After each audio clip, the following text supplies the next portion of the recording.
I now call to order the regular board meeting of trustees of February 8th. May I have a motion and a second to approve the agenda as submitted? Motion to approve. Second.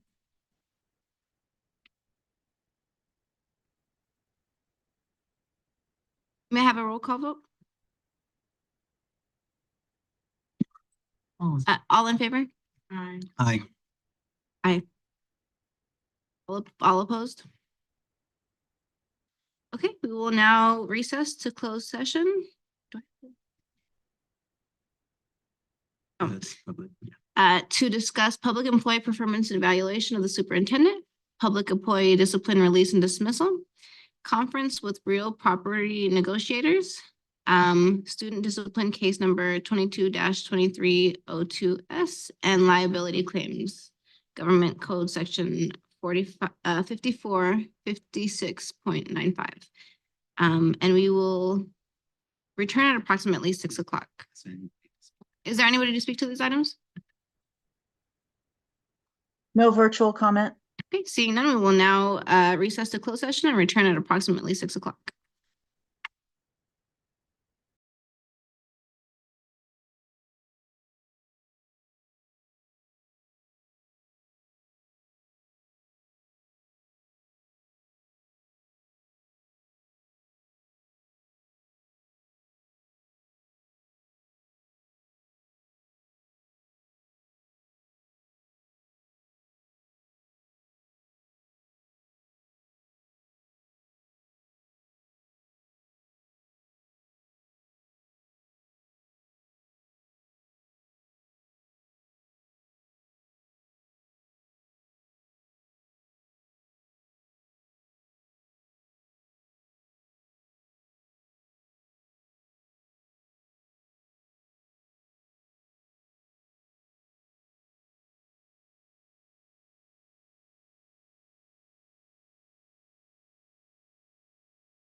Okay, everyone, welcome to the regular board meeting of February 8th, 2024.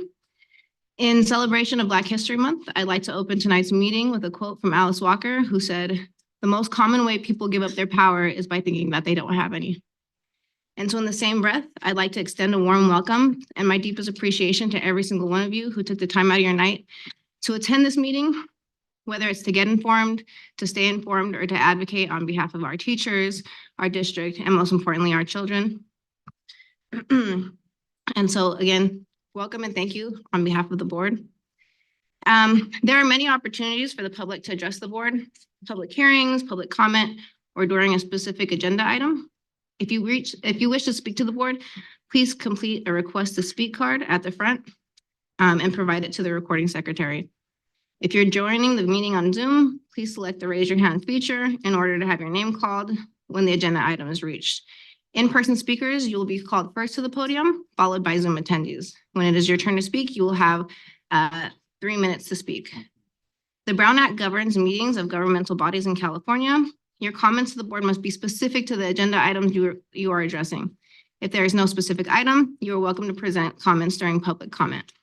Please note that you are attending a public meeting of the Board of Trustees doing the public's business. This is not a public forum for public debate. Okay, I will now go ahead and pass off the land acknowledgement to Member Pacheco. Thank you, President Gonzalez.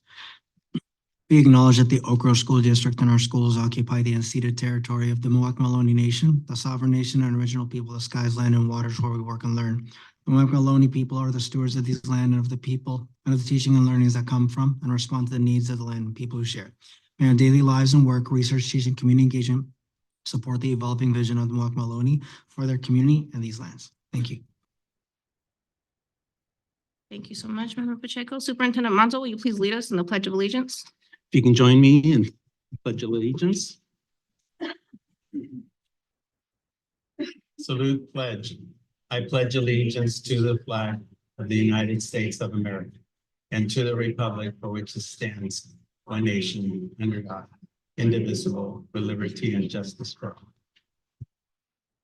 Thank you, Superintendent Monzo.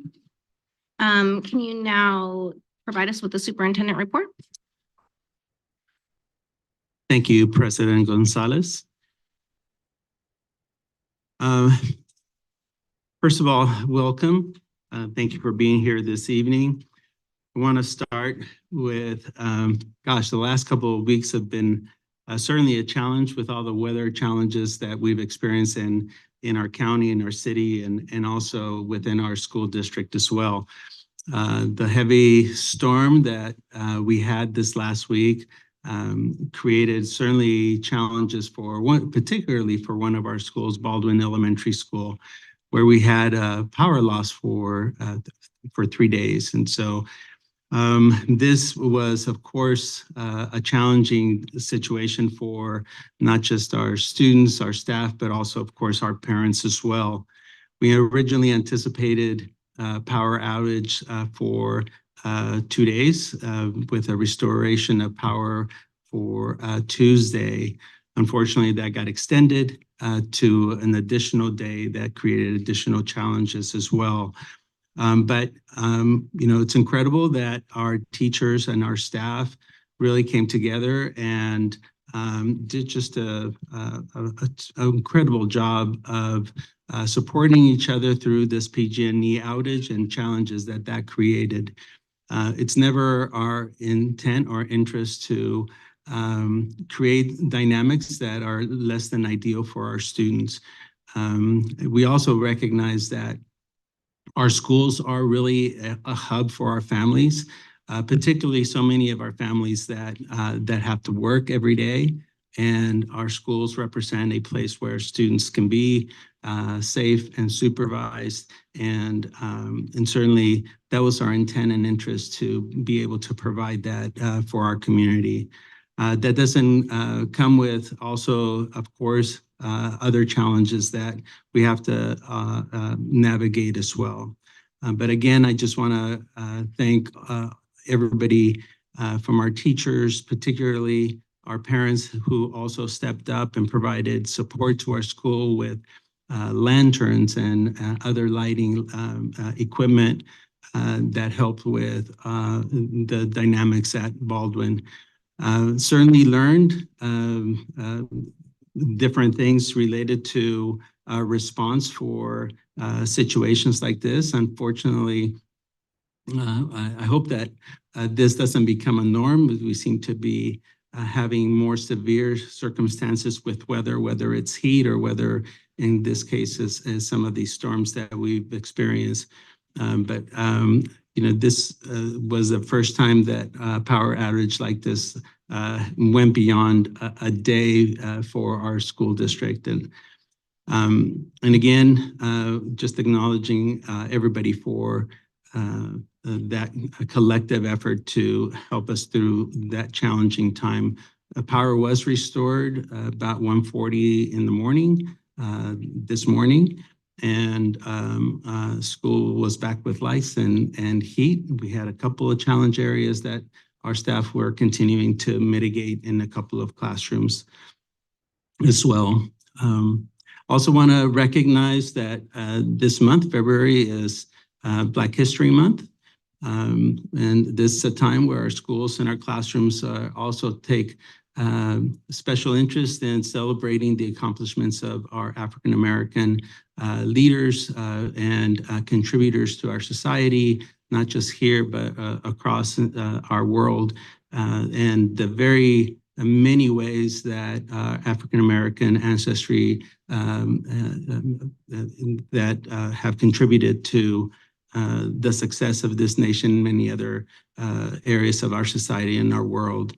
Later today, we'll be recognizing in a resolution Black History Month, and look forward to having that item brought by our trustees for tonight's consideration for the board. Also wanted to recognize one of our schools, the Roblet Two-Way Bilingual Immersion School, who received a visitation from the California Association of Latino Superintendents and Administrators. That was a visitation site for the conference. And I want to thank Principal Mondragon and the entire staff there for really highlighting the great things that are happening at the Roblet Twee School. I mentioned before that the Two-Way Bilingual Immersion School will be recognized later this month as a Seal of Excellence Award winner for the California Association of Bilingual Education for the state of California. And so they will be recognized on Friday, February 22nd, I believe. I think if that's a Friday. And so we want to again congratulate the entire staff and for their visitation and their recognition. I also want to congratulate Dr. Patricia Mondragon Dari, who was just received her doctorate degree, and I think part of continual growth and for our leaders is commendable and is part of what I think as a philosophy of continuous improvement for all of us is an example of that. And I also want to congratulate Herman Principal Christy Flores and Indigo Principal Dr. John V.F. Dorsey. Principal Christy Flores is going to be recognized as the Middle School Principal of the Year for AXA. And also Principal Dr. John V.F. Dorsey will be recognized as Elementary Principal of the Year for Region 8 for AXA. So I also want to extend congratulations to our principals for those awards and those recognitions. Had an opportunity to visit a number of our schools, Taylor yesterday, and also Oak Ridge. And of course, had an opportunity to visit Baldwin as well yesterday and today as well. We had our Student Advisory Council meeting earlier this morning. I want to thank Bruce Neff, Steve Harmon, and Sergio Rizzi. Part of the topic that we discussed with our student leaders was artificial intelligence and social media. And part of the discussion was related to artificial intelligence. We know that that is a coming presence, a current presence, but an even ongoing presence in our society. And so where is the place where it's the right fit for us in education and with the incorporation of these technology tools and that would allow for greater opportunities for extension of learning for our students as well. So again, want to thank our EdTech teachers for supporting us with that conversation. And then finally, I want to recognize that February 19th through the 23rd will be our February break, and hope that everybody takes the time to enjoy family and be safe. And come back after that rejuvenated for the next stretch of our academic school year. So with that, that concludes the superintendent report. President Gonzalez. Thank you so much, Superintendent Alonso. I will now go over closed session items. Can you the board met in closed session to discuss public employee performance evaluation, and no action was taken. Public employee discipline, release, and dismissal. No action was taken. Confer with labor negotiator. No action was taken. Student discipline, case number 22/23-02S. Based upon some successful completion of all required conditions of stipulated expulsion, the Board of Trustees voted by unanimous decision to reinstate student 22/23-02S and allow student 22/23-02S to attend comprehensive public school as of February 16th, 2024. Liability claims, Government Code Section 5495, 6.95. The board voted by a unanimous decision to reject the ASCIP claim number 2311362.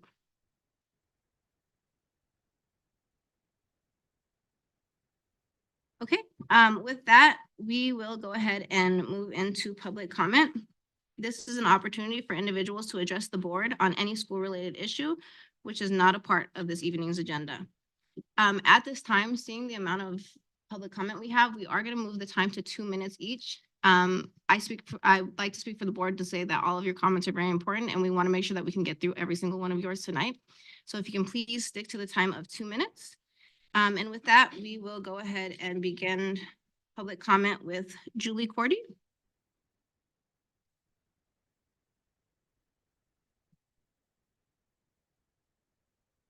Good evening.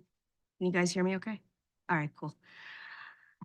Okay, I am speaking tonight for myself and many of my colleagues who are struggling to do what we know is possible and needed to support our district's mission. That being to ensure every child's potential is achieved. Since the pandemic, the landscape of our classrooms are unrecognizable. It is no wonder that teachers are leaving the profession in record numbers. In the last few years, more and more students are entering our classrooms who are struggling to stay in the classroom, struggling with their emotions, struggling with peer relations, and struggling with routines. These are not students that require a more restrictive learning environment, but students who are missing essential social skills that allow them to be successful and let others in the classroom be successful, meaning that there are a lot of academic minutes being lost. We have a great many resources available to us like PBIS, Leader in Me, as well as restorative practice. But the needs are coming out of and into our classrooms are more than what one teacher can do alone. If we want to ensure that we help our students get over the educational gap that was compounded by COVID and distance learning, we need to give more, and especially to the students in our kindergarten through second grade classrooms. It is a third of my class. Every day I have a student who struggles with daily routines, one that never went to school. I'm a first grade teacher, by the way. One who is dealing with anger all of the time, and I could go on and on with stories. I love my students, but I cannot mother them all by myself. One extra person full day or part of the day could make a difference. I talk to my colleagues at various trainings or in the lunchroom, and I know that I'm not the only one feeling this way. If we help them now, they will need less help later, both academically and psychologically. Thank you. Is that it? Okay. Thank you, Julie.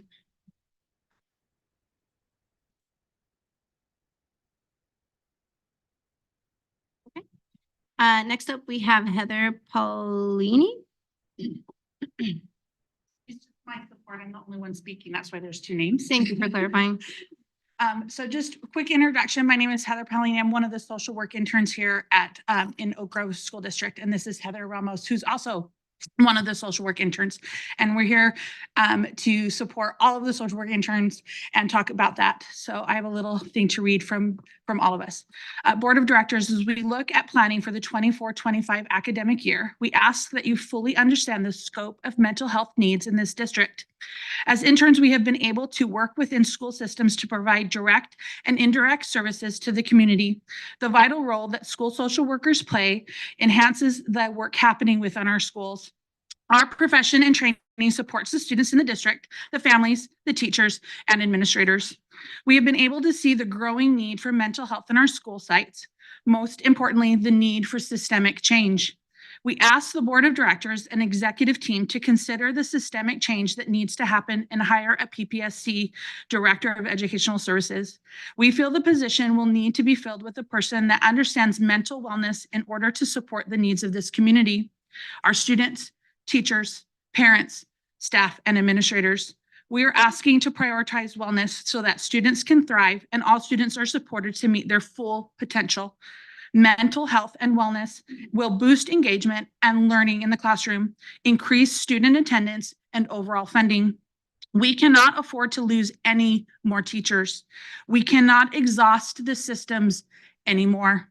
Mental wellness has to be the top priority in our district. We need innovation and best practices. This is the time, this is the position, and this is the change. Thank you so very much. Thank you so much, Heather. Next, we have Bob. Excuse me.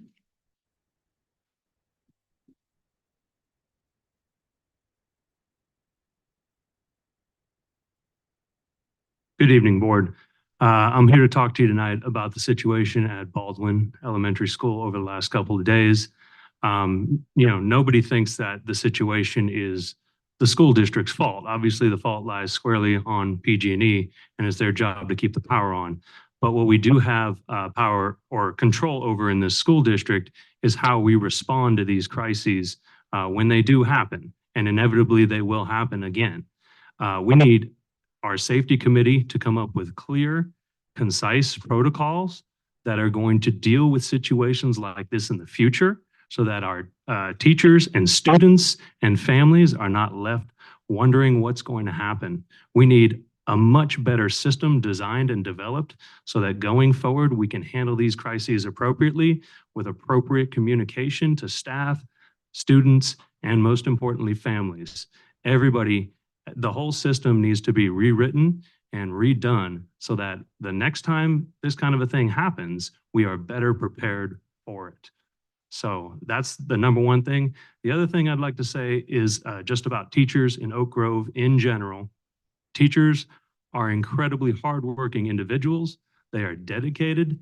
They show up every day to the classroom and they give it their all. They're also in one of the most underpaid professions in this state. So I just want to comment on that. The teachers in this district are extremely hardworking and they deserve to be treated with respect. Thank you. Thank you so much, Bob.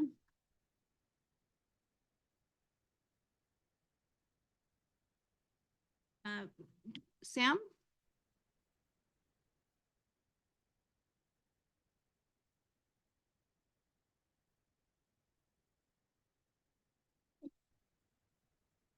How's it going?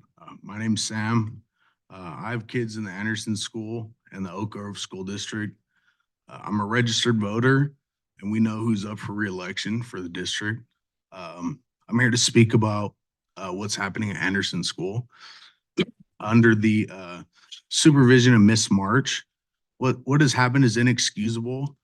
There was a pedophile around our kids while the school is overseeing them. He held a weapon to our children and was protected because of his age and association to the school. I was informed that the protocols were followed, which is inexcusable. Ms. March allowed this person to be on site after the issue and did not report it to us and let him come back on campus. This man was employed for multiple years and has now had 7+ people come out against him. This is one of her incompetences underneath her. And under her supervision, she's had 17 people leave since she's been working at the Oak Grove School District.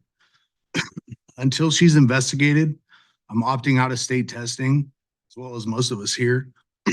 And if she continues to be employed with the school district, we're going to be removing our children from the school. Thank you. Thank you so much, Sam. Next, we have Marika Hill.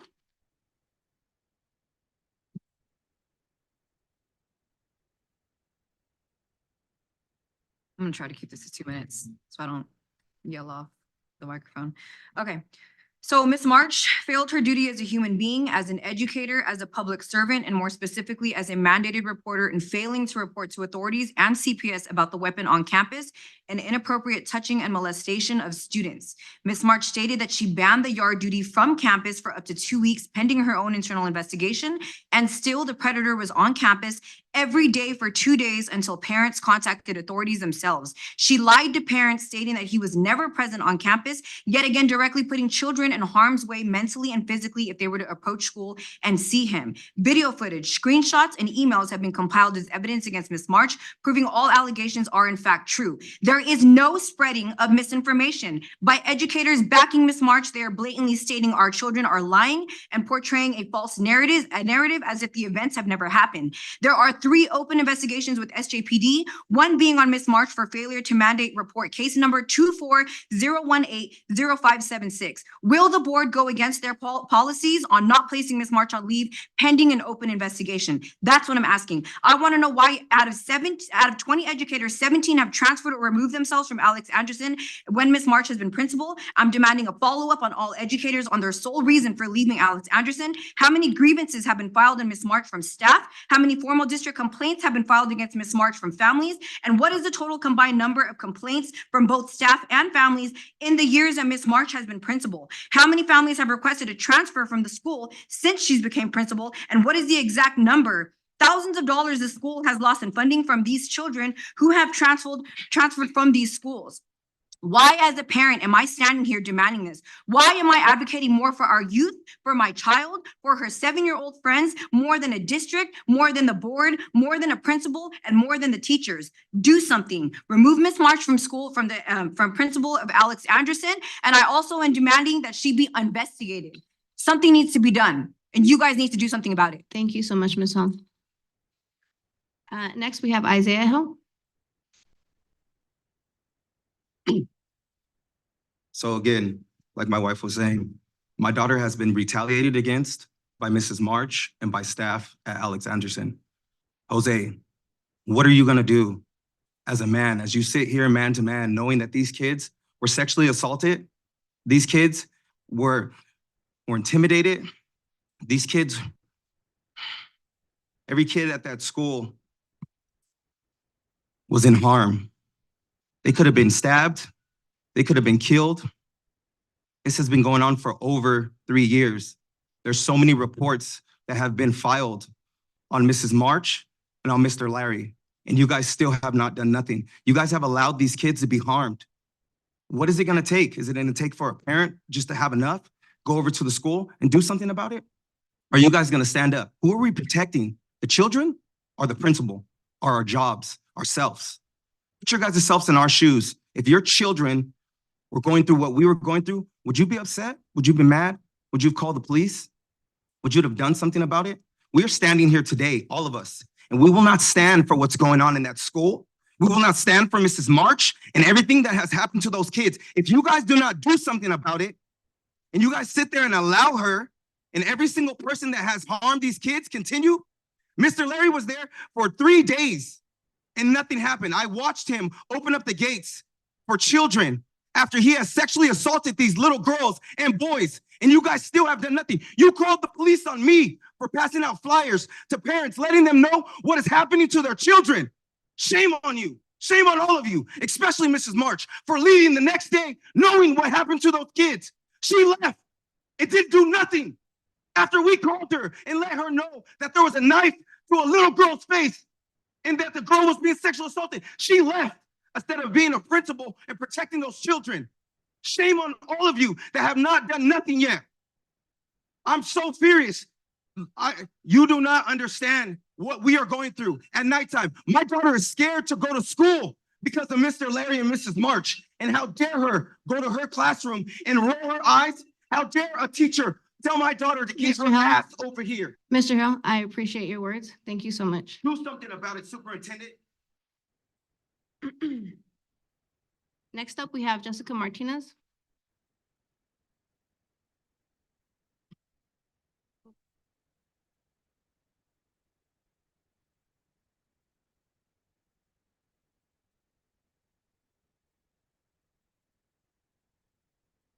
I think that's you, Mrs. Martinez.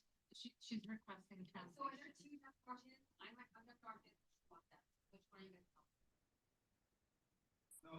No, she's Yeah. requesting cancellation.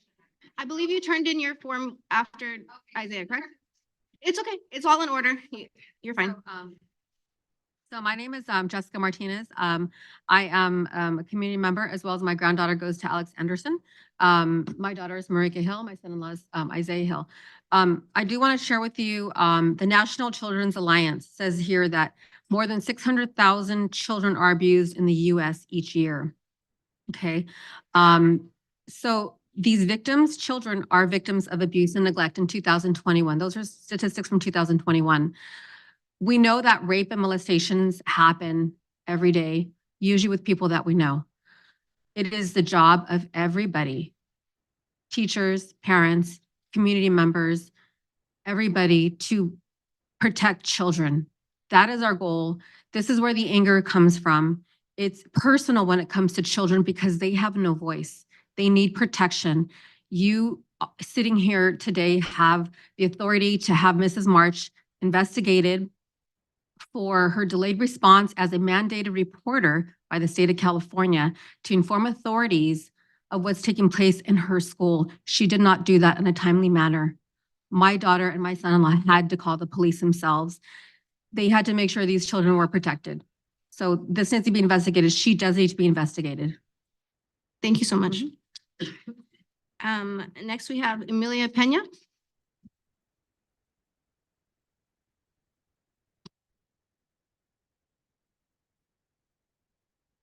Hello, good evening. And my name's Amelia. I'm also here on behalf of the children and a concerned community member, based on the allegations and the actual evidence that's out there against Miss March at Anderson Elementary School. Little girl that's just like my niece, watching her describe what happened on a school playground with a yard duty, Mr. Larry, inappropriately touching children, the innocence of her story and not really even understanding what happened, but me and her mother looking at each other like, what the heck is going on? Why aren't these children being supervised? Why aren't they safe? Why isn't proper protocol happening? I'm a public servant of 21 years. I'm a mandated reporter myself, and the negligence that has been shown by Ms. March and other staff members at Anderson Elementary School is absolutely disgusting to me as a human. I really hope and pray that you guys will take into consideration that there are many other children that will most likely come forward based off of what's happening, kids not really knowing, what inappropriate touch is. I think you're going to see more, and I hope that you can do a proper investigation into this teacher and to the faculty at Alex Anderson Elementary. And that's it. Thank you. Thank you so much, Ms. Pena. Next we have Marissa Rivera.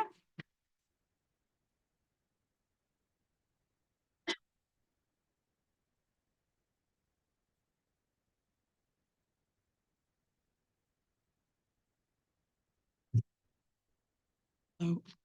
Hello, I'm also here to speak about what's going on at Alex Anderson. My daughter was, I'm sorry, would you mind coming a little bit closer to the mic? We just want to make sure we hear you. okay, so my daughter was affected by the situation. She was one of the children on the playground while this individual held a knife to their face, pretending to play with them. I asked for you guys to do an investigation on Miss March and also on the yard duty. Like many other parents are saying, my daughter's scared to go to school. It used to be her favorite thing to do. Now she's scared to be there. I feel like we need to protect these children. We are their voice, and we need to do this investigation on Miss March, on the people that are, behind all this. I don't have anything else written, but I mean, Thank you so much, Mr. Mayor. We appreciate you. Next, we have Chanel Martinez.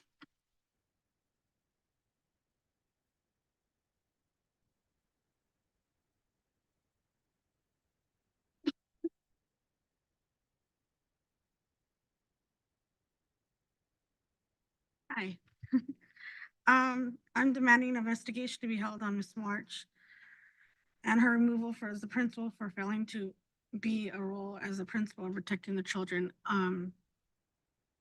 Your guys' mission statement is basically protecting the children, right?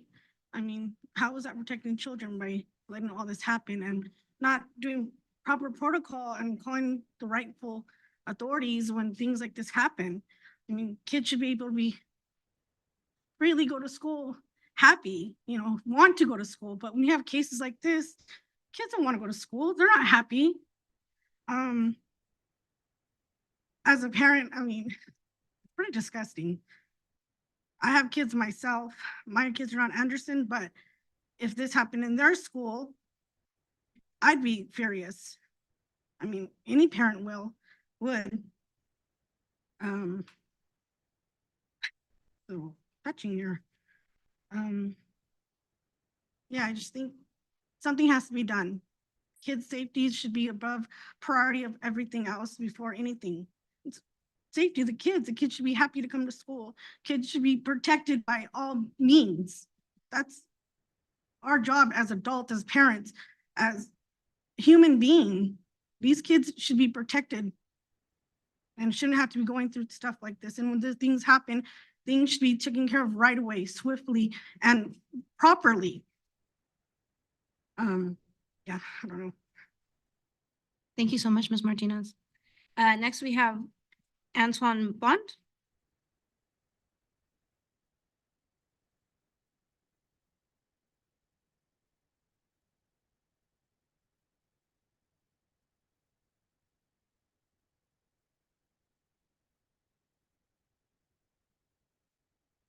Yeah, my name is Antoine Bond. I ain't real good at this public stuff, but I'm gonna get straight to my point. It was my daughter that this knife was pulled on, okay? And I'm just gonna ask every one of you, all right? If I done that to your child, do you think I would have got sent home? You think it'd have been 2 days later before cops would have been all over me? But yet y'all did nothing. I was told that you guys are gonna hold your own private investigation. You're not investigators. You work on a school board. So how do you have your own Mr. Bond, protocol? Mr. Bond, I'd like you to address us here at the board if you I'm can. addressing who I want to address here, okay?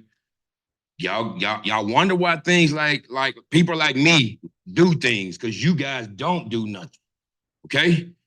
Get this right. I'm only participating in this so you can run your cameras back, don't care who recording. I tried. I'm here. Get it right. Get it right. Get it right. If you don't, you'll see me again. Thank you so much, Mr. Bond. Next we have Sandra M.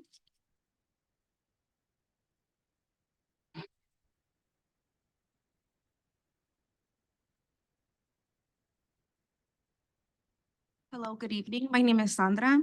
I'm here as a parent and part of the community as well. As you guys know, why we're all here. We're here to advocate on behalf of the kids and regarding the incident that has happened at Anderson School. So if you guys can please investigate and have Ms. March be held accountable. We are demanding her removal as principal for failing her role as principal and protecting our children. So please take that into consideration. If you guys didn't know then, you know now, and we do expect that you guys follow through. Thank you. Thank you so much, Sandra. Next we have Roma Rodriguez.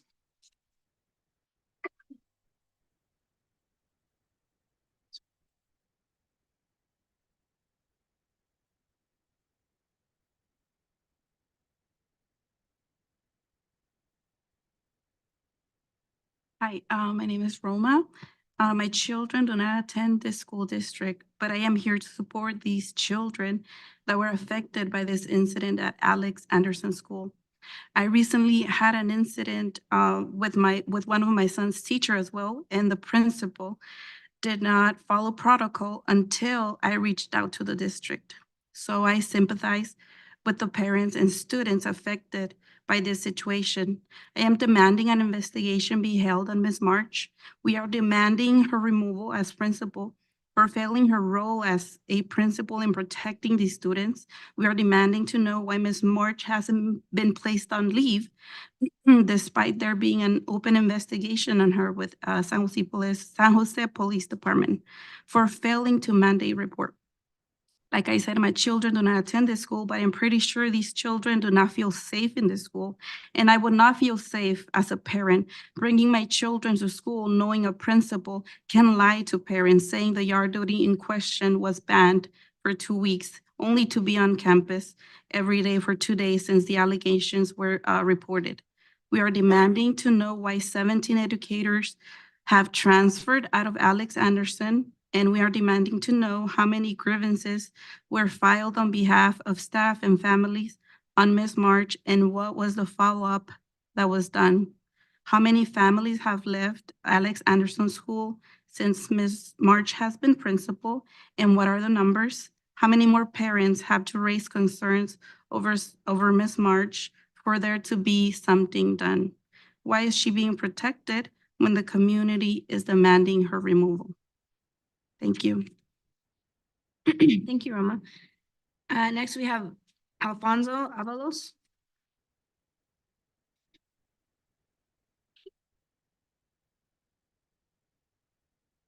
Alfonso? Okay. I can take you to the next speaker and we can go back to him. We have Peggy Misquez.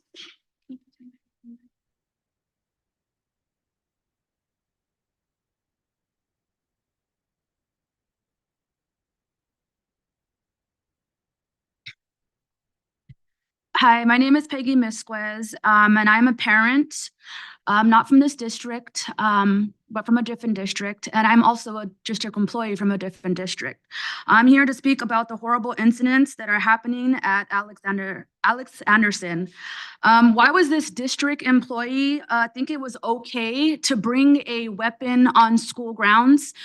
Kids get suspended, expelled for such behavior, and this is a grown adult who I'm sure went through background checks. I'm hoping had some type of training where they're taught that that is a huge no-no, right? Like we don't do that. A kid could have got a hold of this weapon, could have hurt somebody else. And also, why would he think that it is okay to not only bring the weapon, but hold it to a child's neck? That is not okay. That is severely traumatizing. And then inappropriately touching children. I know for our district, we have so many different trainings that we do. And one of them for sure is we don't touch the kids. You know, certain ages, we don't give hugs, we don't do this, let alone tickling 7-year-olds. That's not okay. You know, how many other kids has he tickled who don't know that that's not okay? How many other kids are too scared to say something? Stuff like this lasts kids, no amount of counseling services, stuff like that. Kids are forever traumatized.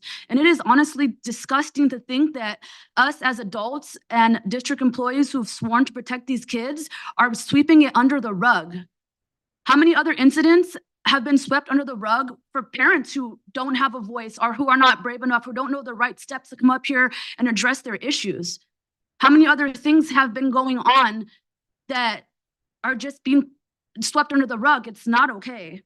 So I demand too that everything is out in the open. You guys figure out what's going on and address the issues. Thank you so much, Ms. Nesquez. Alfonso, are you here at this time? No? We can come, we can come back. Noel Tesfaye, sorry, if I butchered that. My name is Noel Tesfaye. I'm here as a concerned parent. My kid doesn't go to this school or is even in this district. As a father, I am concerned and sickened by what's going on over here at Anderson. I mean, my daughter is literally 2 blocks away from being in this district. I can't even imagine if she had to go through something like this. I'm sure you guys are tired of hearing this, but we're just as tired and maybe even more sick than you guys are. This is anything cool. I mean, why is this going unchecked for this long? It's ridiculous. We shouldn't even have to be here doing this. You guys need to get this girl out of here. This is unacceptable. Yeah, that's pretty much it. Thank you so much, Noel. Another call for Alfonso? Does he still need some more time? He's not coming. Okay. Thank you so much for that. Next we have Kayla Shatuk.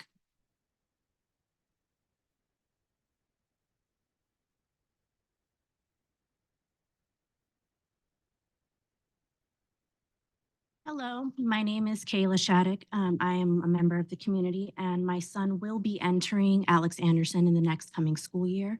He is 5 years old. I am a special needs parent. My son is nonverbal. And the first thing when I looked up this school and to look up, what is going on with Alex Anderson, the first thing I see is the assault allegations. I'm here in support of Mr. and Mrs. Hill and for the children at Alex Anderson because nobody is protecting them. Miss March is their principal, is in charge of their safety. Your teachers are in charge of their safety. Mr. Monzo, you are in charge of their safety.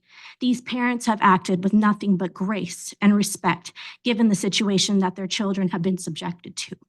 They're standing here asking you very politely, very civilly for something to be done, for her to be removed. You have the power and the authority to take action against Mr. Larry and Mrs. March. You are the powers that be that can make the change to protect these children. These are 7-year-olds. The fact that a 7-year-old was sexually assaulted, let's call it what it is. It's not tickling. We're not playing around. He assaulted and threatened children. Let's call it what it is. So let's please figure out a way to prevent this from happening. Let's get the protocols changed. If she followed protocol, then I'm sorry, your protocol is completely incorrect. Completely incorrect. Because if that is the protocol that is supposed to be protecting my child who cannot speak for himself, I fear for every single child who enters the Oak Grove School District. My child will be homeschooled.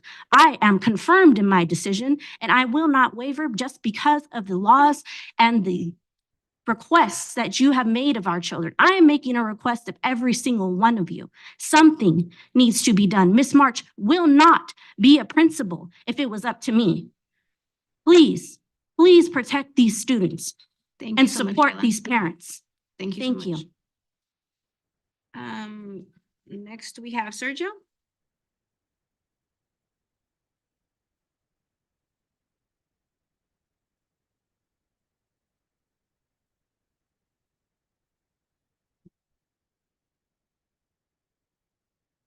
Hi.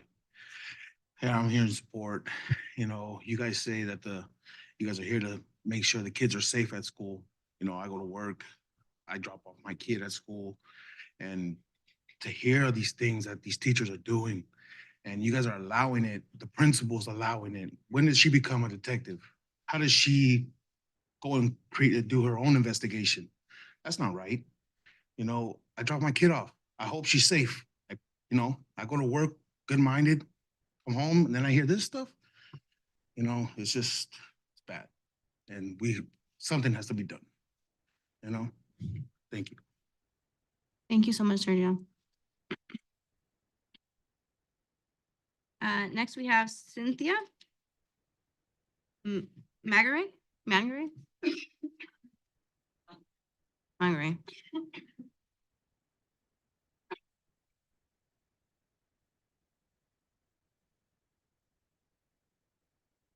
Hi, I'm Cynthia Munger. I just moved to this district area. My daughter is the one whose child will be coming to kindergarten pretty soon, but she decided on not doing that. Well, but when my daughter was in school too, and this kind of situation happened, the same situation took place, and my daughter was in second grade. So, but right off the top, when all the allegations came out, the person the teacher that accused of doing this to the little kids was taken to jail, and the principal was also taken to jail. But we had to do an investigation though, because it was in my daughter's classroom. But for you guys not to really do anything and to hear this, and my grandchildren now will be coming to this school district, it's really disappointing, and to see that nothing has been done. And a full investigation should happen. Should have happened yesterday. But I'm hoping that you guys do the right thing and have a full investigation on her and also the man that did this to all the children. Thank you. Thank you so much. Next we have Jasmine Cano.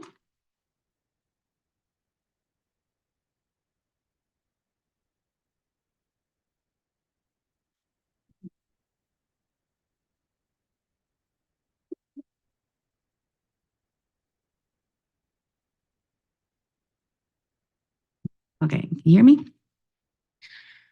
I feel betrayed by Miss March. I don't trust her. I need an investigation open on Miss March. As a principal, she is a mandate reporter, regardless if she personally didn't see the incident.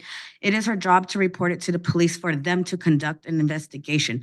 Logically, Miss March fails to take her job seriously. She allowed and defended Mr. Larry to break Penal Code SS 626.10, bringing a dangerous weapon onto school grounds. She ignored warning signs of a pedophile where shown overly playful with children, tickling, hugging, wrestling, or holding or having a child sit on their lap.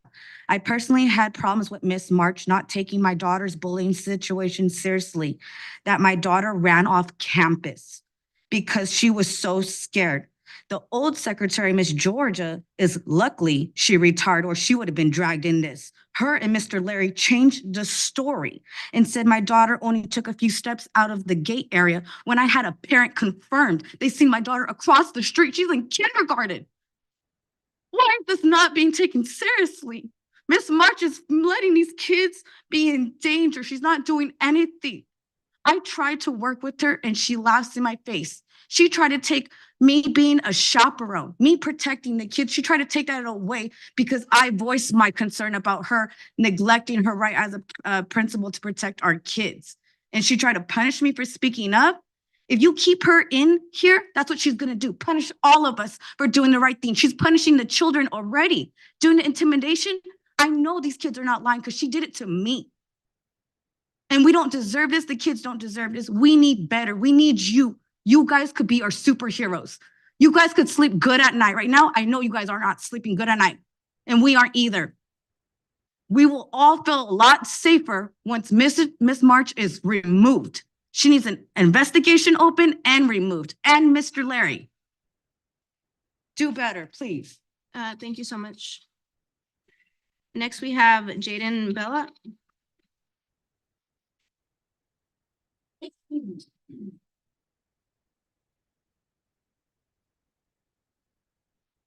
Good evening. My name is Jaden. I'm here to speak for the kids who are too scared to speak.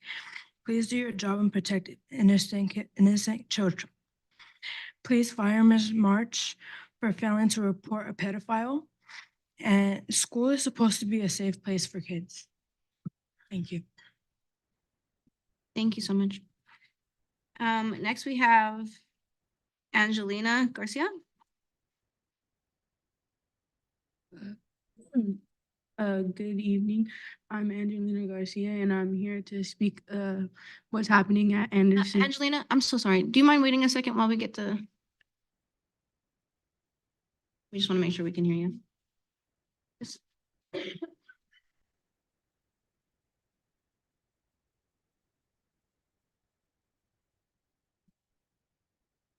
Hmm.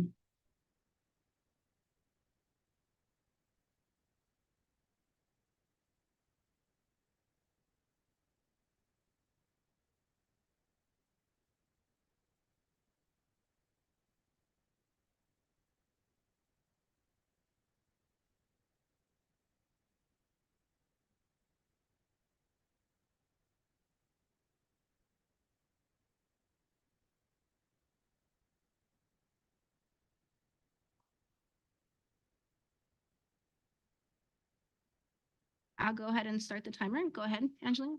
Hi. Hi, I'm Angelina Garcia and I'm here to speak for the what's happening at Anderson School. I'm here to speak for the kids who do not have a voice. School is supposed to be a safe place, and this school isn't. Adults are supposed to protect us, and this school is not.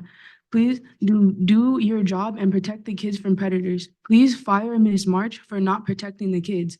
There is an open case 240180576, and why is it not being investigated? This case is against Miss March, and frankly, I don't think that it's right that as an adolescent, as someone who's not an adult, I have to come up here and speak because people are not doing their jobs. It's really disgusting, and I don't think that it's okay at all. And it's just really sad that I have to come up here just for something that's so simple. It wasn't right, and there should be something done about it against who the yard duty that is putting these kids in danger, and against Miss March, who is obviously not qualified to be a school principal or to be working with children at all. And it's just really disgusting, and it's not okay. Thank you. Next up, we have Zelda Bond.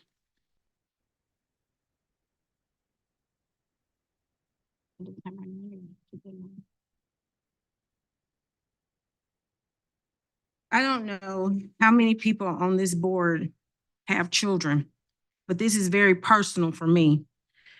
But I do not understand how you can sleep, because I haven't since January the 17th when this happened, when my child's safety was compromised.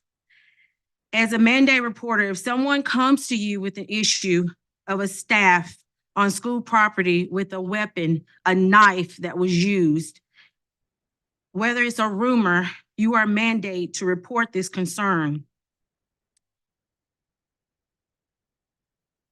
I can't even talk. So when I was notified by a parent about this incident that happened to my child, not even by Ms. March, when I got there looking for my child to make sure my child was safe, and we went into Ms. March's office, one of her questions was, that's very irrelevant, were you scared?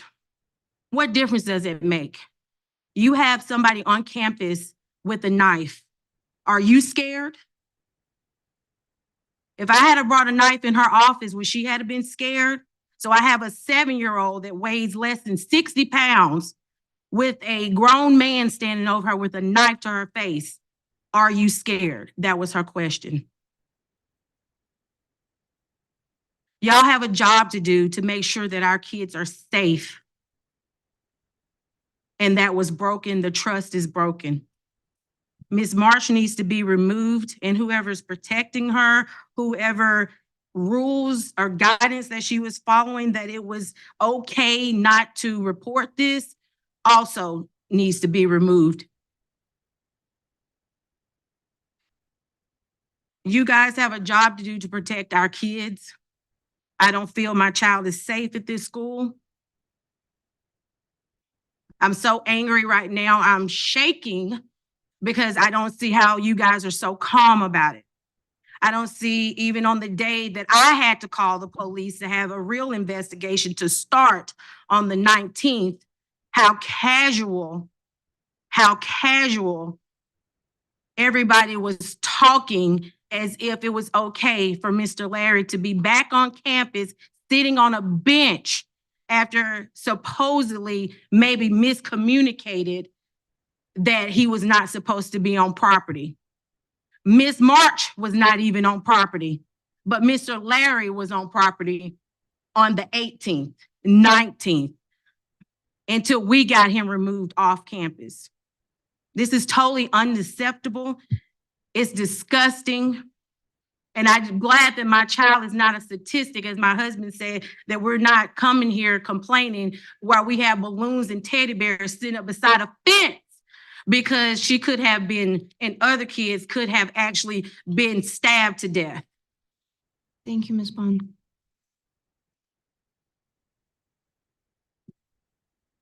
Next, we have Tracy Holmes. Good evening. My name is Tracy Holmes. I'm the Anderson District Advisory Committee representative.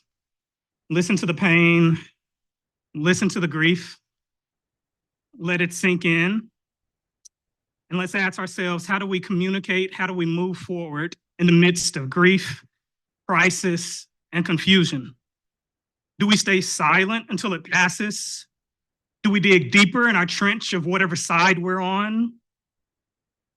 Or do we find a way to face it head on?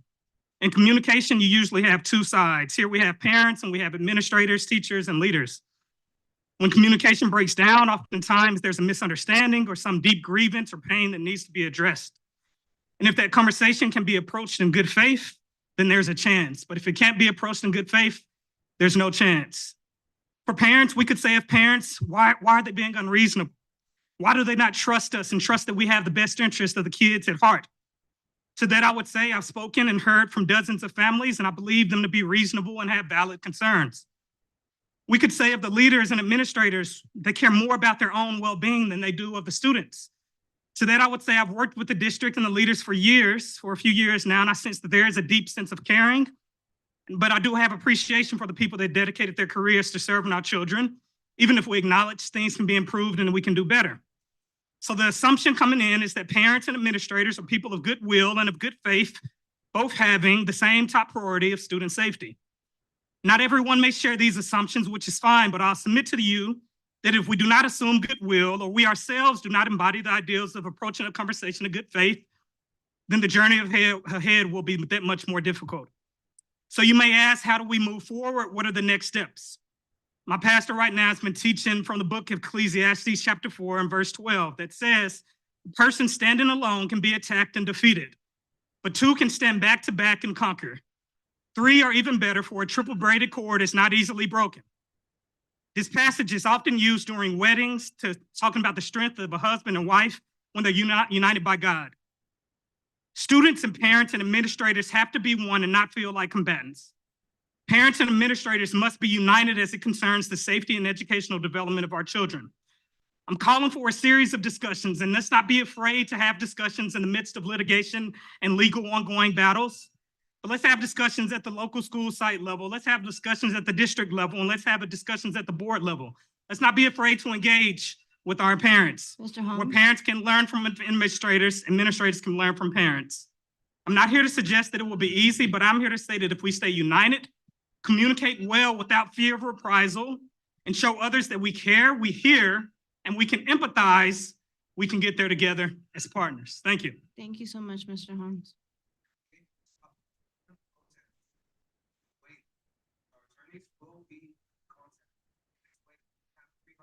Mr. Hill, I appreciate your passion, but we do have to continue to run the meeting. And it doesn't matter. We will not stop until we get justice.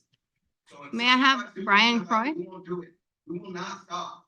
We will continue to protect our children and stand up for what's right. So whether you guys like seeing us here or not, we'll be here. Camera crews running.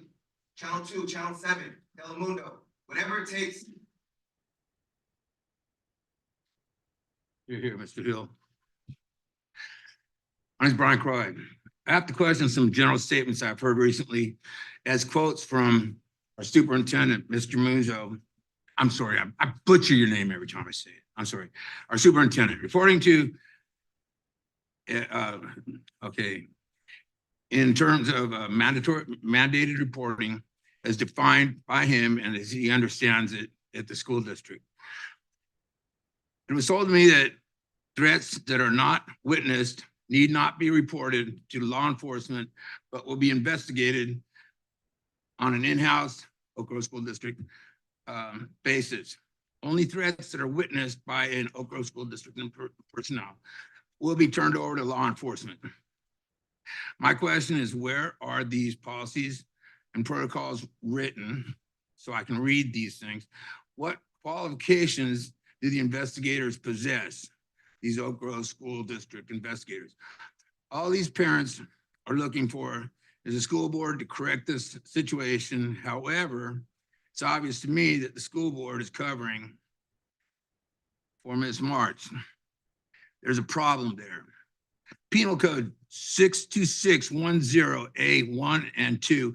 It is illegal to contain knives in your possession on any school that instructs K through 12 and may result in a felony or a misdemeanor charge that is punishable by 1 to 3 years in county jail. Brandishing a weapon is also a felony. Concealed weapons, any knife that is concealed in your pocket is a concealed weapon, especially if it's over 3 inches long. If it's got a locking blade, it's even worse. You're talking about misdemeanors and felonies that are chargeable to Mr. Leary, but I don't see him as the biggest problem. I don't see Ms. March as the biggest problem. I see the school board as a problem. It's a cancer that's got to be stopped. Thank you so much. Thank you Mr. very Foy. much for your time. Next we have Larry Renteria.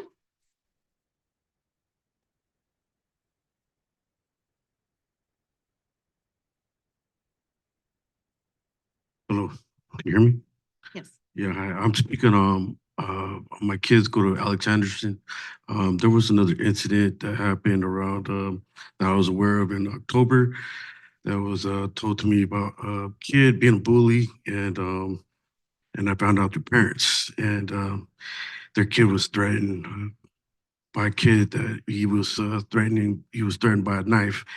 And, anyways, this kid, I started looking into it. It actually became a problem, and he was actually a real menace, and actually he acts out in violence, and so he actually attacked his teacher, my son's teacher, attacked he attacked a substitute teacher, staff members, kids in the class. I actually came here. I tried to reach out to you guys, and you guys never got back to me, and I felt like it kind of just got blown off. But I went to Ms. March about this, and she said that there's nothing she can do. You know, the kid gets suspended. He gets suspended for 3 days, and he comes back. He gets suspended again. He keeps acting out. There's a problem because it's you guys talk about safety and everything, and safety is paramount. But I just feel like this is pretty concerning. And anyways, I have my own issues with the principal, and now all this is coming out. I see that a lot of other parents feel the same. They have their own issues with her, but I just feel like there has been issues prior to this, and no one's listening. And I think putting the pressure on you guys, maybe someone's going to listen. I don't know, but there's something going on over there. She seems to sweep things under the rug for real, and she just not taking things seriously, or are you guys the superintendent, you're not taking her seriously because she says it's above her. So I don't know. I don't know what to tell you, but something needs to happen. Thank you so much, Mr. Cohen. Next we have Kevin.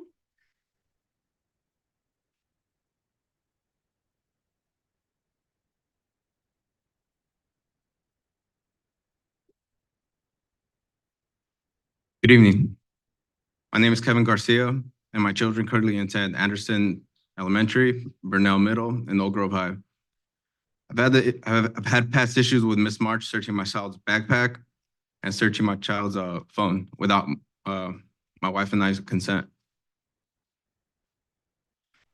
I had Mr. Larry assault my child as well. My wife and I had to sit down with Miss March, and we made sure she understood that we don't appreciate that.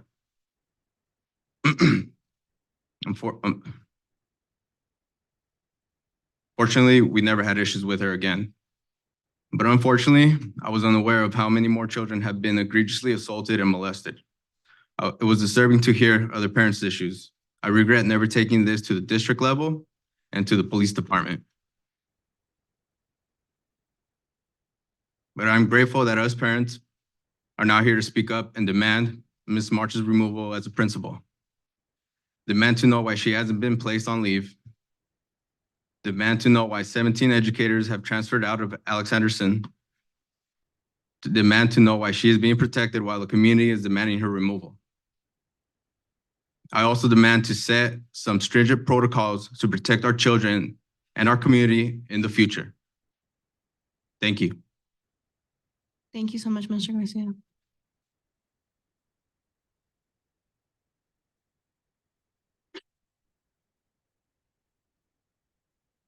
This is just a friendly notice. You can only have public comment once during the item. And so with that, I will go ahead and see if there's any other members on Zoom who wish to address the public. Joelle Glory. Yes, hi. Can you hear me? Yes, we can hear you. Hi, my name is Joelle Glory. I'm demanding a thorough investigation with all faculty, including Mrs. March, the principal over at Anderson Elementary School. I have 2 kids that attend Anderson. My daughter's in 5th grade and my son is in kindergarten. Basically, Miss March is not suitable to hold the position of being a principal. She has a very dismissive attitude, and the way she just laughs off any issue is inexcusable. There's been teachers who are caught like throwing furniture in the classroom in front of children who are just, they basically get sent home for 2 weeks, then they're allowed back on campus with no thorough investigations, I don't know where these teachers and principals are getting training, but they are not suitable. There's no misunderstanding in this matter when it comes to Mrs. March and Mr. Larry. And there's also other students. I've called the district multiple times regarding a student who is in my daughter's class who has been punching other kids, punching their teachers, punching other children, throwing chairs across the classroom. Miss March has straight up told us that he's going to be expelled, and he has not been expelled. So I don't know what else needs to be done, but there needs to be a thorough investigation on how she handles situations. And she's very secretive about any issues that you bring up. She says, oh, we're going to have our thorough investigations like within the school, but what the hell does that even mean? She's a freaking principal.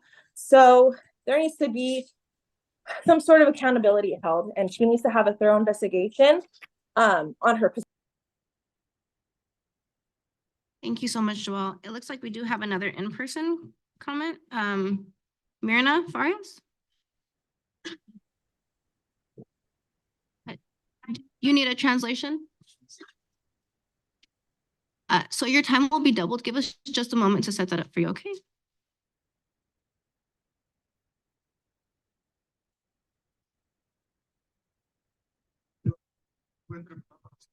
Okay, ¿en pedacitos?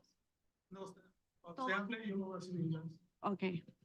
El 13 de noviembre recibo una llamada de Miss March diciéndome que el profesor Mr. Rice cargó sin preguntar a mi hija, la levantó y mi hija le dijo que la bajara porque eso no le gustaba. Ella me dijo que él iba a ser transferido y nada más así. Ahora, I'm not going to mention the name, but she mentioned that in December. 13 de noviembre. 13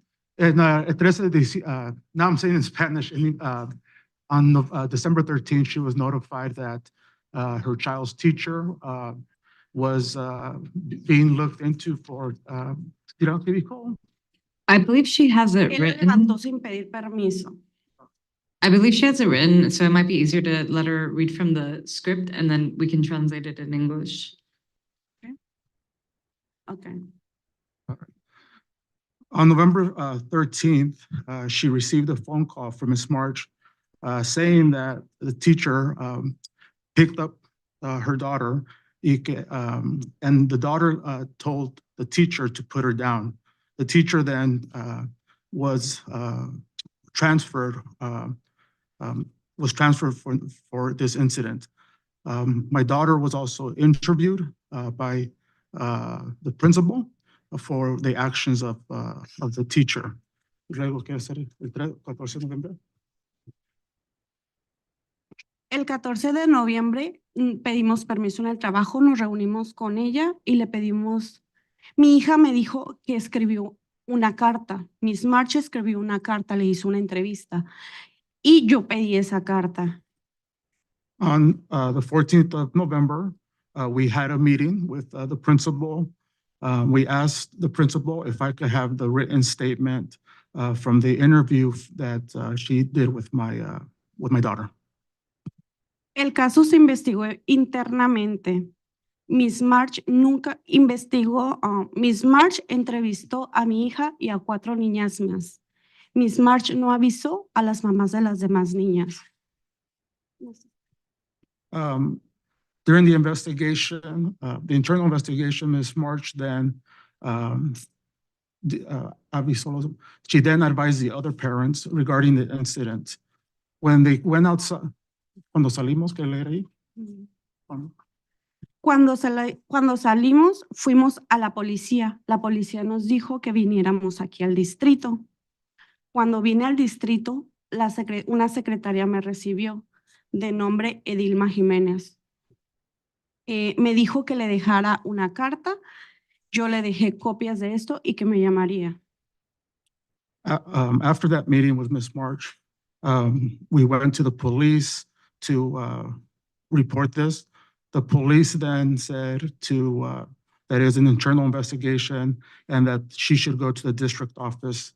She came here to the district office and she spoke with the secretary regarding this case. And then she wrote her name and then was followed up with another interview. Saliendo del distrito el mismo día, saliendo de aquí del mismo distrito, recibo una llamada del Departamento de Familia y Niños diciendo que hay un reporte de que mi esposo es agresivo y que ese reporte lo puso alguien que trabaja con niños. After leaving here, the district office on November 14th, she received a phone call from the Department of Family and Children Services saying that there was a report that her husband was aggressive and that this report was in the system. Por el momento, a lo cual yo tuve miedo y mejor cambié a mi hija de escuela porque claramente sabía de dónde venía esa llamada. Because of this, I was afraid so what I did is I changed my daughter out of the school. Por el momento estoy hablando con la policía porque el caso nunca les llegó a sus manos, pues se manejó internamente y quiero que vuelvan a investigarlo. Quiero que lean la carta que Miss March escribió para mi hija. Yo tuve que avisarle a otra mamá para que supiera y a ella no le quiso dar ni siquiera esta carta. Léela, por favor. Ya su tiempo. At the time right now, I'm still working with the police regarding this case. The police, what she wrote here, said that they did not investigate this case. No, ya su tiempo. Is that the time? Yeah, that's about it. ¿Está bien?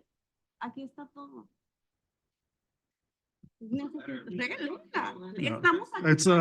It's confident, yeah. I'm confused. Hang on, I'm confused. Can you explain to me what she has? She has This is the interview that Miss Marsh did. It's so it's an interview. These are the notes of Miss Marsh. Okay, can we have those? Yeah. By this. Thank you.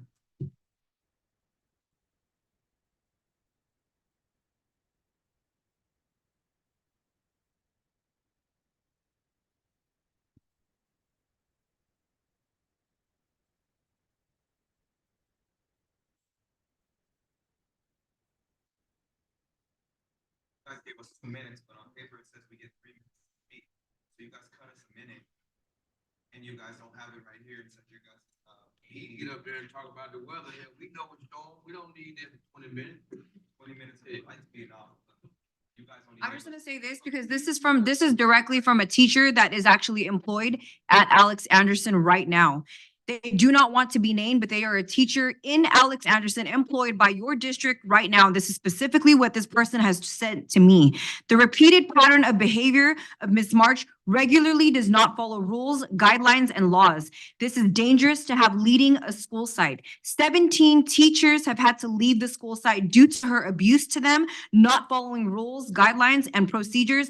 Anytime a child tells you that they have been hurt by an adult, you are a mandated reporter and Ms. you Hill. must call CPS. Your opinion does not matter. Your job is clear. It is the law. She failed to follow the law, much like she fails to follow the rules, the guidelines, and ED code.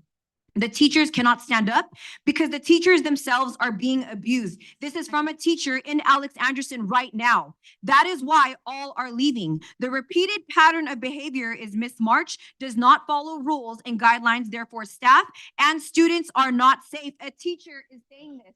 A teacher sent this to me. She did not call CPS when a child told her that they had been harmed by an adult. She needs to be put on leave. She broke the law. She must be put on leave and investigative. She breaks ED code and district policies. Teachers are in harm's way. 17 have left to escape the abuse.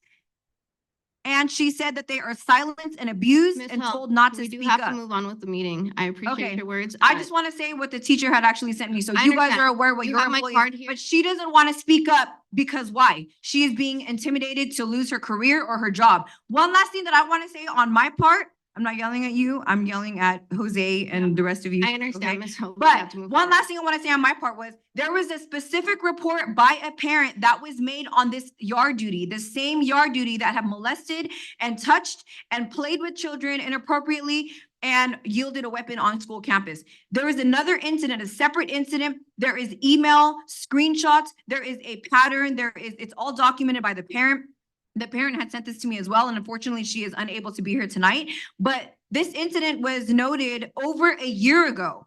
And she feels guilty that she didn't push the issue further over a year ago with Miss March because this could have been prevented. More than 10 children have been affected by this. So if you guys aren't concerned or bothered by this, this particular incident that I'm talking about, first thing I want to say before I end this particular incident that I'm talking about is the parent had emailed Miss March. I have the emails for all of you.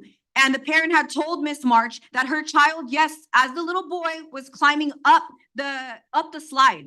We understand that that's not allowed on the school. They're supposed to go down the slide. But Mr. Larry had grabbed that child by their collar and dragged them down the slide. Whenever he would punish this child, he would pinch the child. He would put his hand on top of the head and he would slap the child on top of the head. This was all reported to Miss March. This was reported. This is an email. This was reported over a year ago, and this parent is going crazy right now because they're like, oh my God, this is the same yard duty that pinched my child, and I complained about it. Miss March's response, I have that in email also. Ms. Hill, thank you so much. I asked that any emails you go ahead and forward to me. My email and phone number is The here. attorneys can email it to you guys. But Yeah. like I want to say, had Miss March immediately removed Mr. Larry from school campus when he was pinching a child as punishment for climbing up a slide, this could have been prevented. This could have been prevented. Over 10 children. Miss March didn't do her job. Raise the case numbers. Raise the case numbers. What are you guys going to do about this open investigation on Miss March? California state law says that you are supposed to place them on administrative leave if you are an educator. There is an open investigation on Miss March. What are you going to do about it? the meeting continue, or else we'll have to recess into closed session. I don't want to have to do that. I do want to say, I want to remind you all that we're not allowed to respond at this time, okay? And that is by law. For those of you who felt you were cut off, please send us an email. My phone number is here on this card. You are more than welcome to leave me messages, and I will give you, I will make sure I listen to them all. Thank you so much. At this time, we're going to go ahead. Yeah, I'm gonna take pictures and make sure that every single person on the board reads it, but I cannot respond any further. I apologize.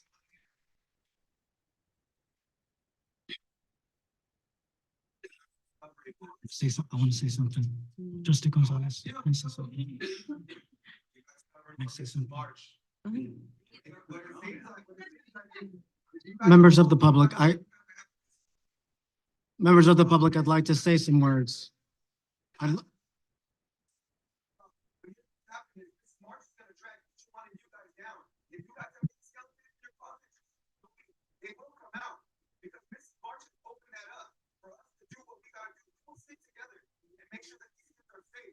But if you guys have anything in your closet that's hiding, you guys will be held accountable for it, just like Mrs. Martin. Okay, you're smiling, but the email will be subpoenaed on the account. That means all of the countless grievances and complaints on Ms. March will be brought to light, and you are her boss. Can I? Why did you bring the parents? Have been affected. Can I just interject for just a moment? I just want to, I hear you. I hear you. And you talked about the power and the outage and the PG&E, but not one time when you saw us here, because you know who we are. Sir, we hear you. Real situation. Sir. We all lost power. Sir, You need to give us a chance to say something. Sir. You have some things to say. Sir, I just want to say for everyone That's here false. that we hear you.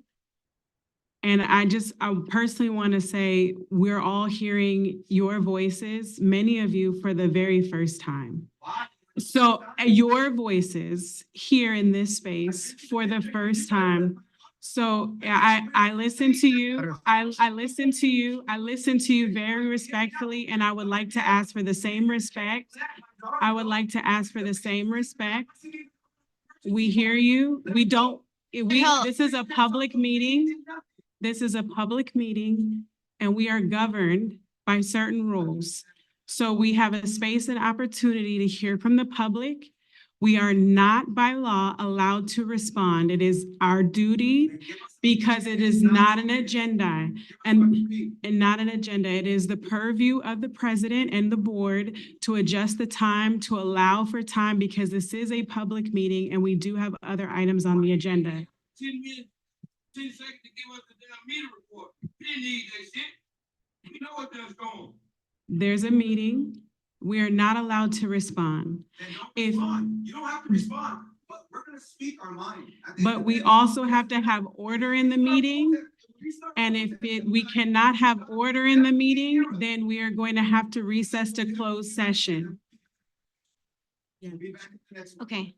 At this time, I'm going to recess to closed session. I want to remind you that my card is still here. My ears are still extended to you. We hear you. We are here with you. And if you'd like to give me a call, that is my personal cell phone. President Gonzalez. Thank you so much. We're going to move to closed session. Okay. Charges on Mr. Larry.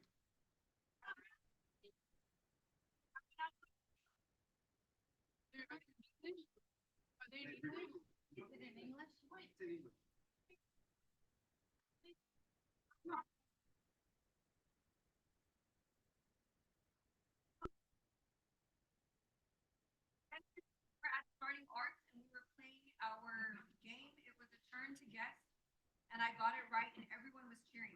He picked me up without asking and kind of turned me like I was going to do a cartwheel. My shirt kind of moved, and I had to hold it down so it wouldn't go up, and he held me upside down, and I told him I don't like this. And then he put me down. He never did this to me before, but he did it to other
Returning from closed session. And with that, that'll bring us to bargaining unit comment. Thank you so much, guys. Whoever would like to, okay.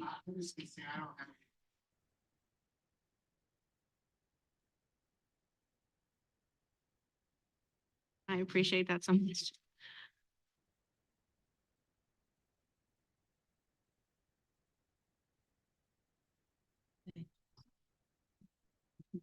Good evening, Maripaz Berlin, President of the Oak Grove Educators Association.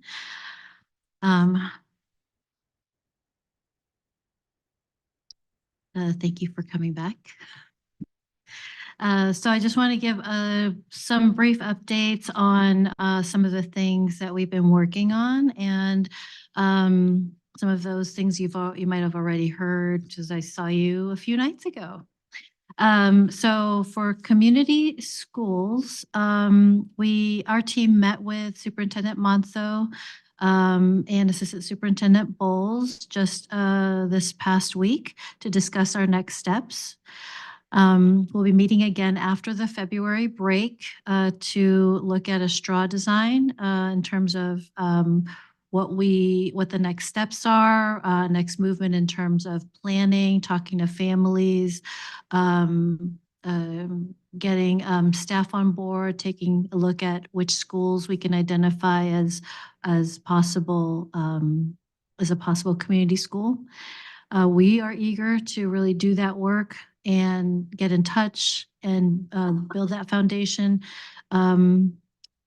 And looking at the timeline of the next application process, which will be in November. It might seem like that's a lot of time, but we also have summer in there, and then we've got breaks, and we also have elections that will be coming up in November. So we want to really keep all of that in mind when we're doing the planning. We have time right now as OGA is not negotiating. So this would be a great time to really do some of that organizing work with our families and students and staff.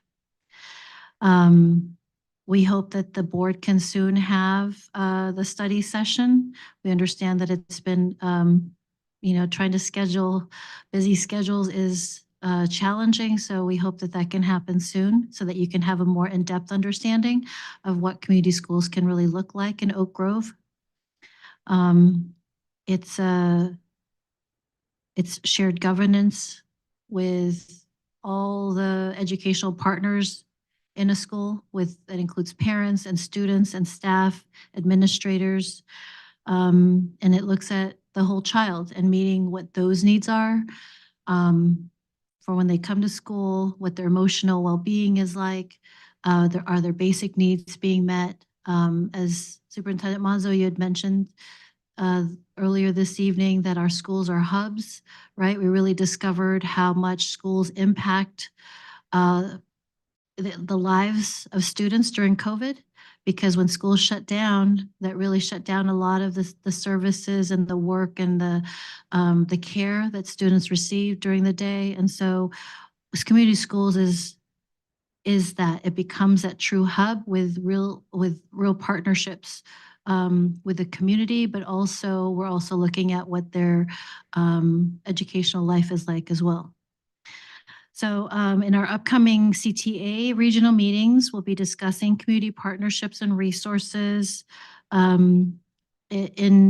I mentioned before, in community schools, it's not just our community here. There's a lot of outward outreach with partnerships within the community, and in talking with community liaisons and other community organizers, we already have some of that skeleton built in, and it's bringing in those partnerships even closer so that it's more intentional to serve the needs of the community.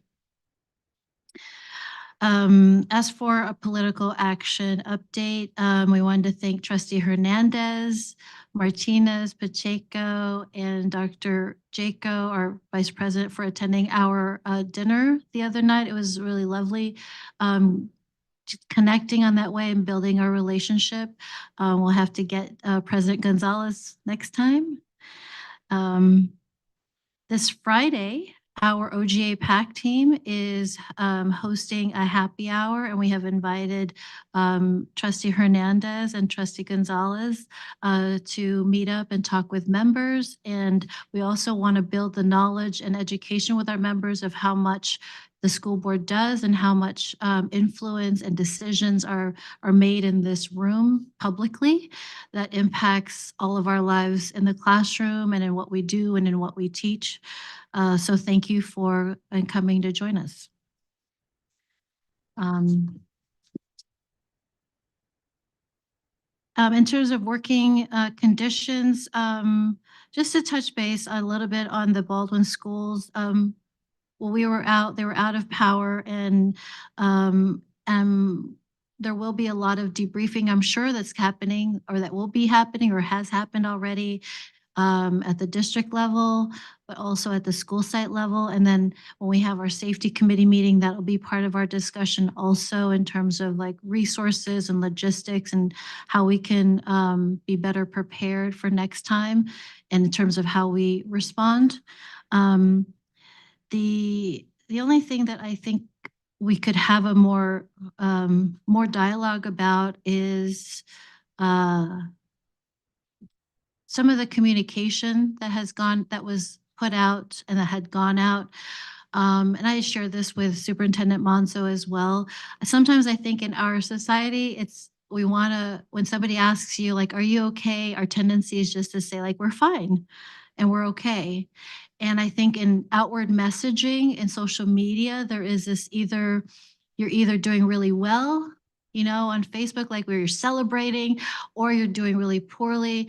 And there's not that in between that is really real. Like humans feel things that are in between this real excited and joy and really down and sad. We do sometimes exist in the in between. So, and when Oak Grove is posting some of these situations on social media, it's okay to be real with people that we're not doing fantastic. Teachers they're being challenged, but they are rising to the challenge. And is it fun to be in the dark? No, it's not fun, but they're doing the best we can. And we are there for students. We don't need to sugarcoat things or make things happier than they are. I think it's okay to be real and authentic. And I think that when we do that, we can honor who is doing the work at our school sites and how they're feeling, because then they can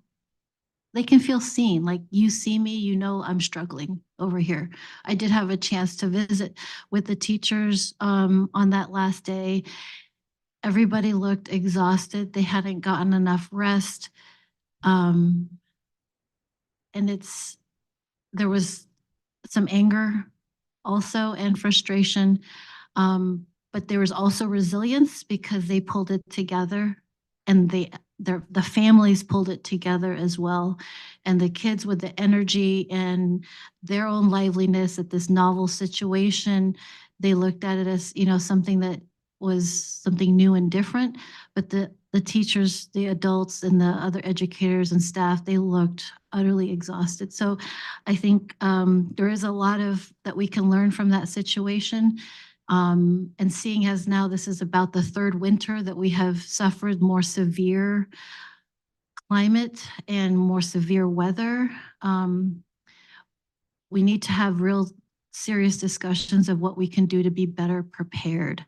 As Californians, we are not used to this. We're like, today was raining and then the sun was out. But severe weather like we have experienced is something that we have not been equipped for. And now that we know better, we should be able to do better. And I understand that things are expensive to buy, like lanterns, to buy maybe more of those like astronaut blankets. But perhaps we can partner with other organizations, community organizations, to get things donated, to get them, to get us supplied with those things, so that it's not always like we have to buy things. Let's see what we can do. Let's be creative and see what we can do to partner with communities to get them to help us out, or even borrow things from another neighboring school district to have that partnership and bridges in Santa Clara County. So the other thing I wanted to share is in terms of working conditions related to student behavior. And I do want to call on that we have a great need, not just in our special education classes, but also in our general education classes. There are some things that are being reported and shared with me and that I have been a part of in terms of discussions where some of our younger students in our gen ed classes who do not qualify for to receive special education are having some real severe violent behaviors. Ones where other students are getting hurt, but also the teacher and instructional assistants, like in TK, are also getting hurt. I've had conversations with Special Ed Director Luciana Park about, we need to look at this broadly too, in that, yes, we do need to support special education students who are receiving special education, but also what can we do for students in our gen ed classes? Because if they do not, there's not the same kinds of systems and structures to get a one-on-one for a student in gen ed. There is a structure that exists for SPED, but not for gen ed. We need mental health supports. Some of these things that are behavioral, they need behavioral interventions, and they need therapy and maybe more. So we need to be able to have trained individuals to have these conversations with the families and with the teachers. Because if they are not qualifying to go to receive special education, then we need to provide some other resources and support for the teachers in the classrooms. And we're not there yet. So that's something that I want to surface so we can really work on that and look at that. So the other thing I wanted to mention too is right now, as we're meeting with members, and we will be having we're having each committee have a happy hour to invite members for listening. We're getting into discussions about salary. So we're not negotiating in this school year, but we are getting ready to do that to sunshine in the next school year. I had a recent conversation with Dr. Chaidez and where we rank. So in the recent report from our CTA liaisons, OGSD ranks, this is after negotiations, this is a January, so it's pretty recent January ranking. OGSD ranks 30 out of 34 for salaries in the category of step 10 and at 60 units.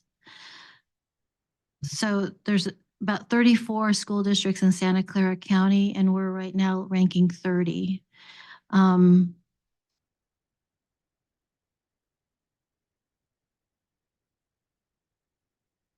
Our certificated staff, for us to reach maximum salary, is 22 years. We started with 25, we're at 22 now. We had a discussion, and we'll continue having this discussion too, of how can we attract new educators or educators to Oak Grove. We're having, at the last meeting, we were having a voluntary retirement program. When folks retire, we are losing all that, like hundreds of years of experience, expertise in special education, social studies, language arts, math. How are we going to have that, replenished in Oak Grove? And what kinds of a broad package can we have, right? It's not just about salary and benefits, that's part of it, but it's also about working conditions. It's about workload. It's about how we value and demonstrate that value of all the staff here.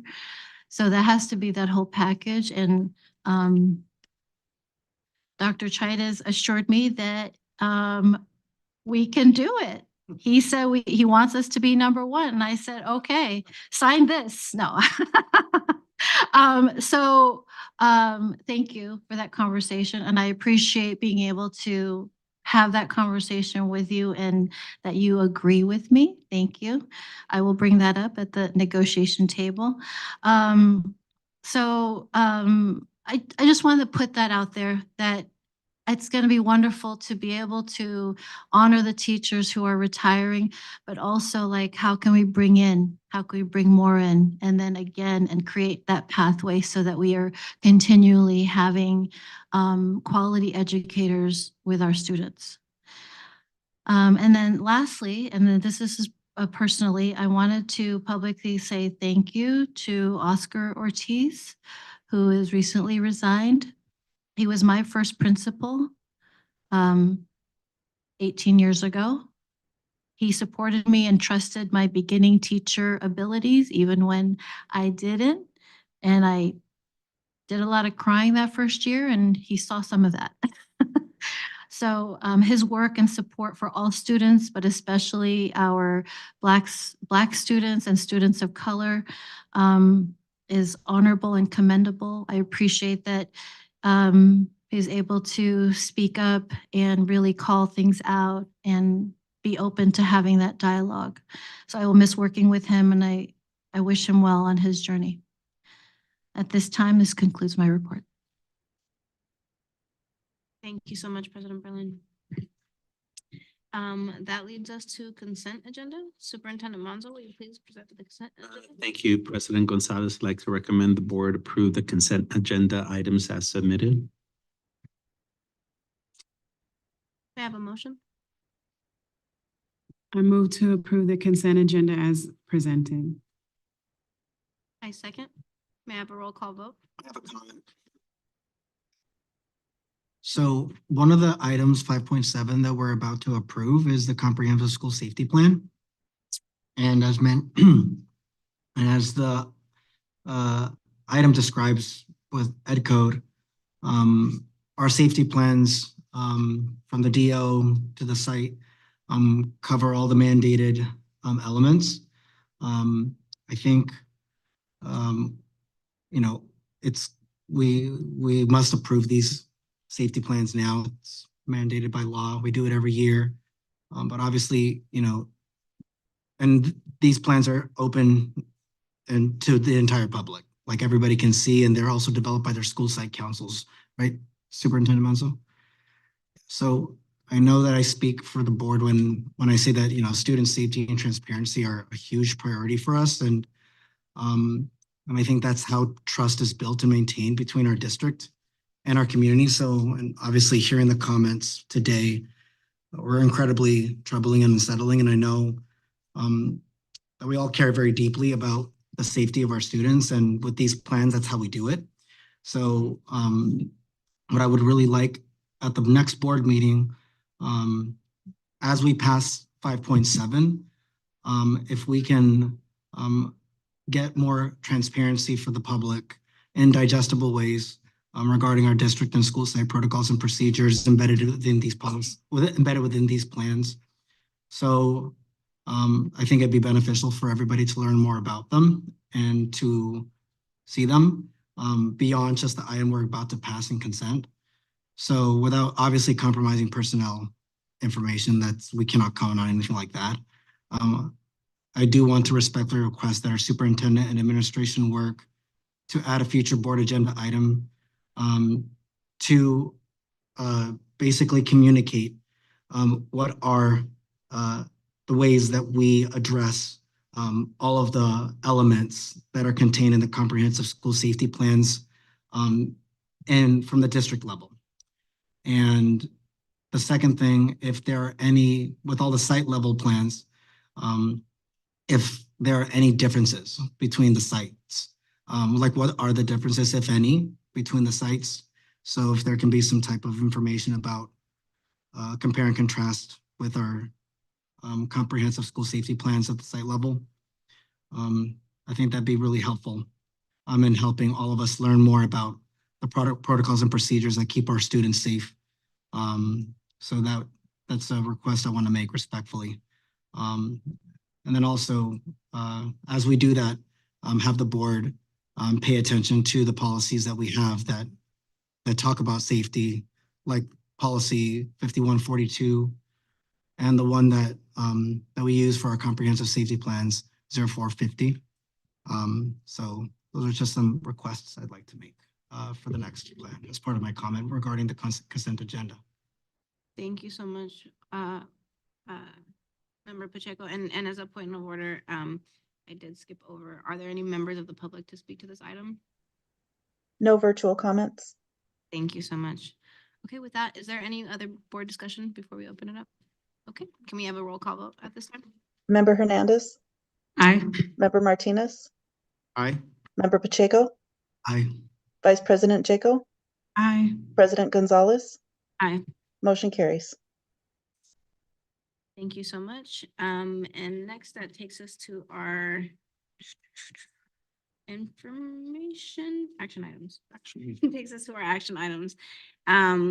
First action item, subject 6.1, resolution number 1453-02/24, recognizing the month of February as Black History Month. And I will pass it over to our Vice President, Tanya Jaco, to present this item. Thank you. And I'm just. I am humbled and have the distinct privilege to read the resolution for Black History Month. As a former student of the district and as someone who started their teaching career in the district, I have personal experience, right, within our own educational system. And as a Black woman, I have to say that I have not always seen myself in our educational system. And so as we celebrate Black History Month, right, recognizing that I, like many other Black people, are Black every day, not just during one month. But we take this time to recognize and not just celebrate, but I see this as a time to tell our stories and to be heard and to be seen, to be visible, and to actually learn not just about our accomplishments, but also our resiliency. And, you know, Black history is American history. It's all of our history. And as we tell our stories, we find our connections with each other across cultures, across language, throughout history, and even in the present time, and even our hopes for the future. And so as we read the resolution, I just really want us to really consider not just how we pay lip service, right, and kind of go through the motions of celebrating not just Black history, but other cultures as well, but that we actually take time to think about how we live this every day and what this means to us and how we see each other and how we honor each other, how we respect each other, and how we, again, tell our stories to find our connection. So with that said, I will read, whereas Black History Month is celebrated every February as a tribute to the achievements of African Americans who have shaped American history from 1619 to the election of the first Black president and vice president of the United States of America in 2008 and 2020, respectively, and beyond. And whereas the origin of Black History Month began in 1915, half a century after the 13th Amendment abolished slavery in the United States, and grew out of Negro History Week, the creation of noted historian Carter G. Woodson and other prominent African Americans. And whereas a week was chosen in February of 1926 to celebrate Black history as it acknowledged the birthdays of Abraham Lincoln on February 12th and Frederick Douglass on February 20th, both of whom were recognized as champions of freedom and equality for all men.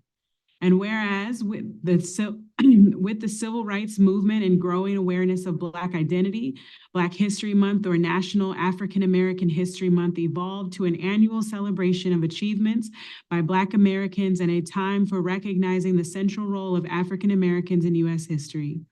And whereas the contributions of African Americans from all walks of life and their endeavors to learn and to thrive throughout history and make unforgettable marks in the nations as artists, scientists, educators, business people, influential thinkers, members of the faith community, athletes, and political and government leaders reflects the greatness of the United States. And whereas Black history is a part of American history, and as educational leaders, we have a responsibility to educate students about the role and contribution of African Americans in history throughout the entire year, including embracing aspects of African American history that are all too often ignored.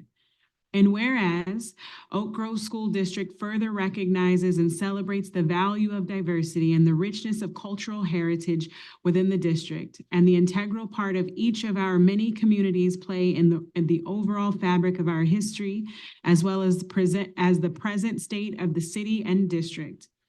And whereas Oak Grove School District affirms its commitment to appreciating, celebrating, and valuing its African American students and recognizes the importance of acknowledging the history, culture, and struggles of our African American community.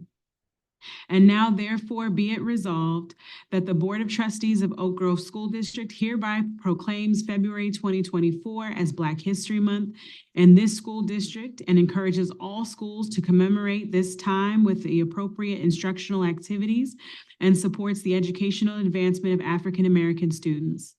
Be it finally resolved that the Oak Grove School District renews its commitment to the safety and well-being of all ethnic populations, including African Americans. And with that, I move that that the Board of Trustees adopt Resolution 1453-20224, recognizing the month of February as Black History Month as presented. I second that motion. Are there any members of the public who wish to speak towards this item? No virtual comment. Okay, seeing none in person, I'd like to open it up to board discussion. Thank you, Dr. Jaco, for your moving words. I really just appreciate how it's grounding us tonight. And again, just centering us on the purpose of why we all got into our positions here and a lot of the positions that we hold outside of this board as well. So thank you for sharing this. Yeah, I just want to echo my gratitude. Thank you so much. You did an amazing job presenting this resolution. Same thing. I can't wait to see this resolution come to life continually through even our ethnic studies programs, the way we celebrate our Black students and their achievements, and also our Black families and the way we engage with them and hopefully continue to engage with them with vigor. So it takes leadership like yours and President Gonzalez. We're led by two strong Black women. And so it's great to celebrate our month in that district way as well.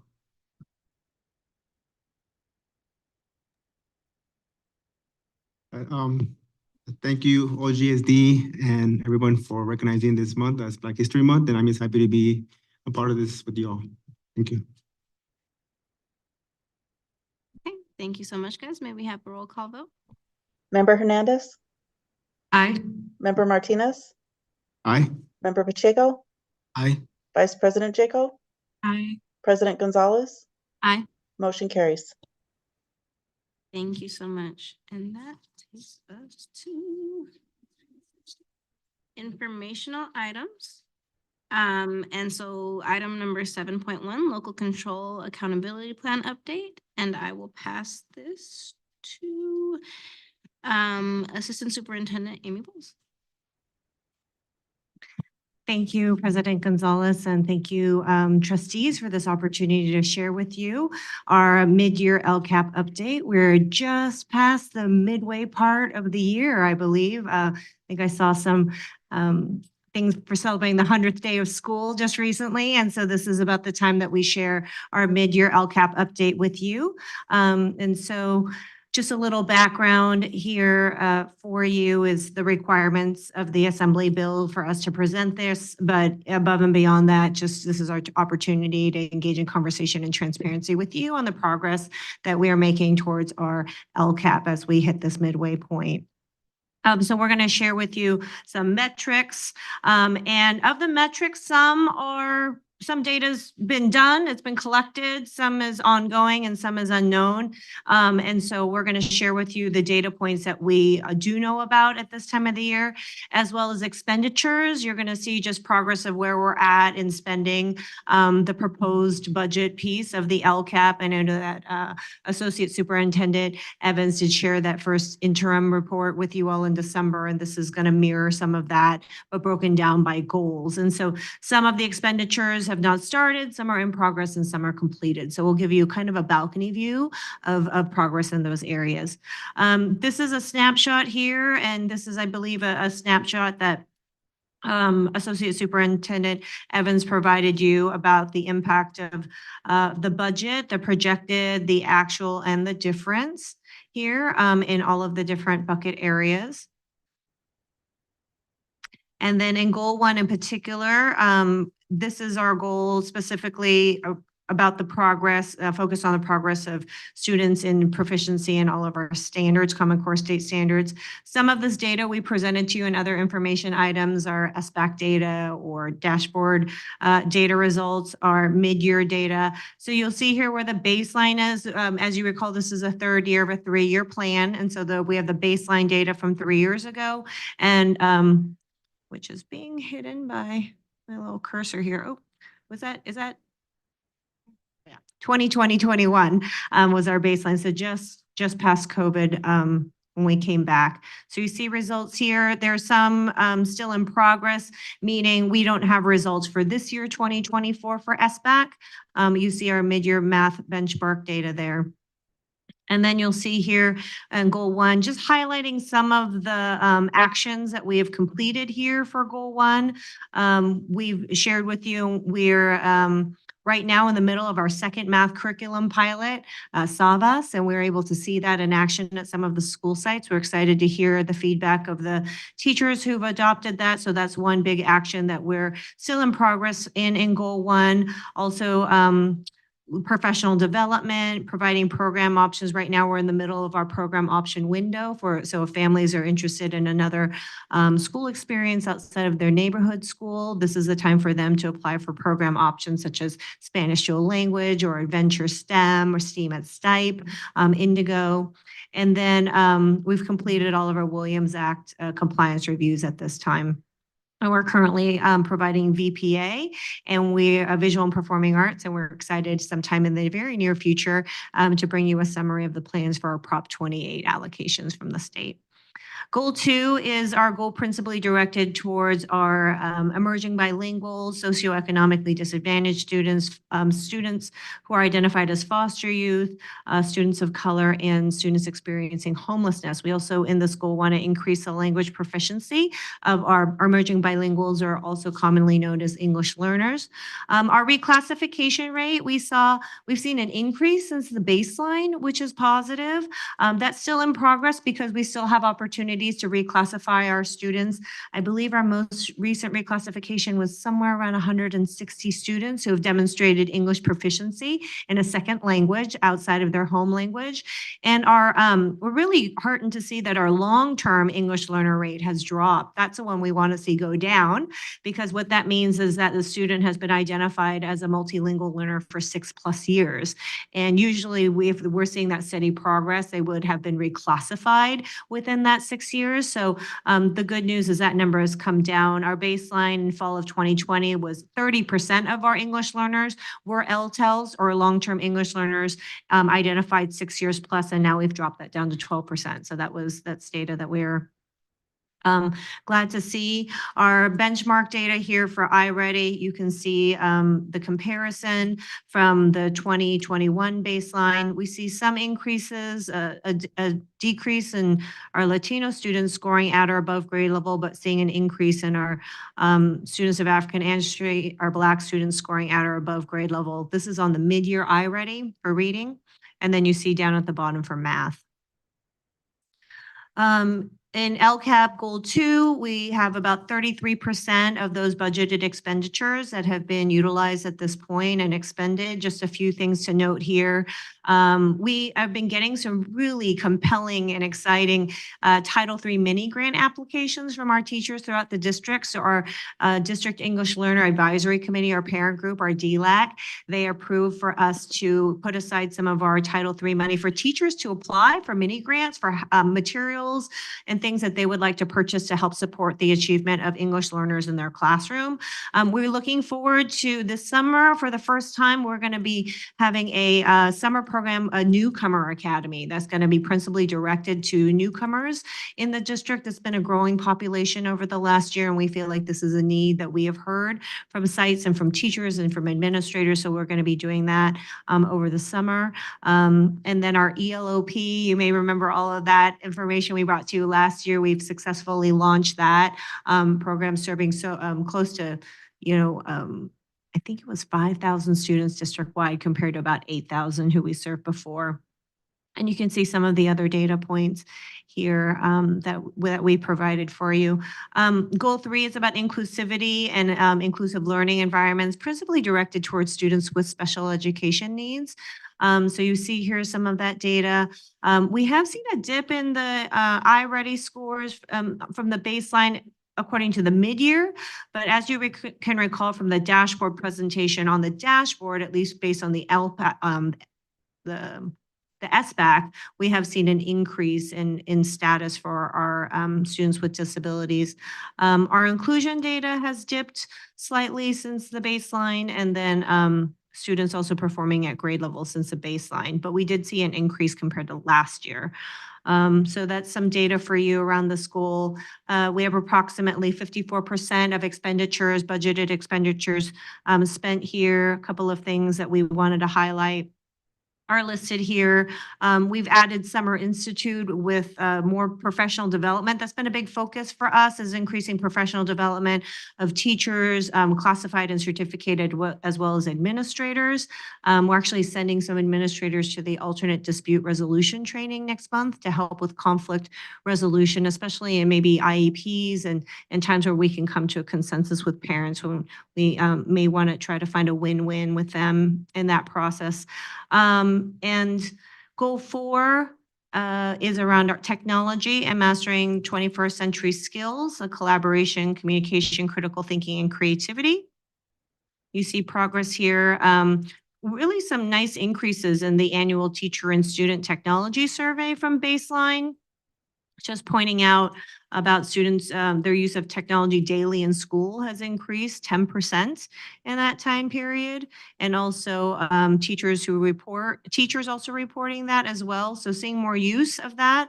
I'm glad to see the focus as also in Student Advisory Council, as Superintendent mentioned today, around just progressing technology and artificial intelligence. Also seeing some really nice increases in how students are accessing technology in the 4 Cs.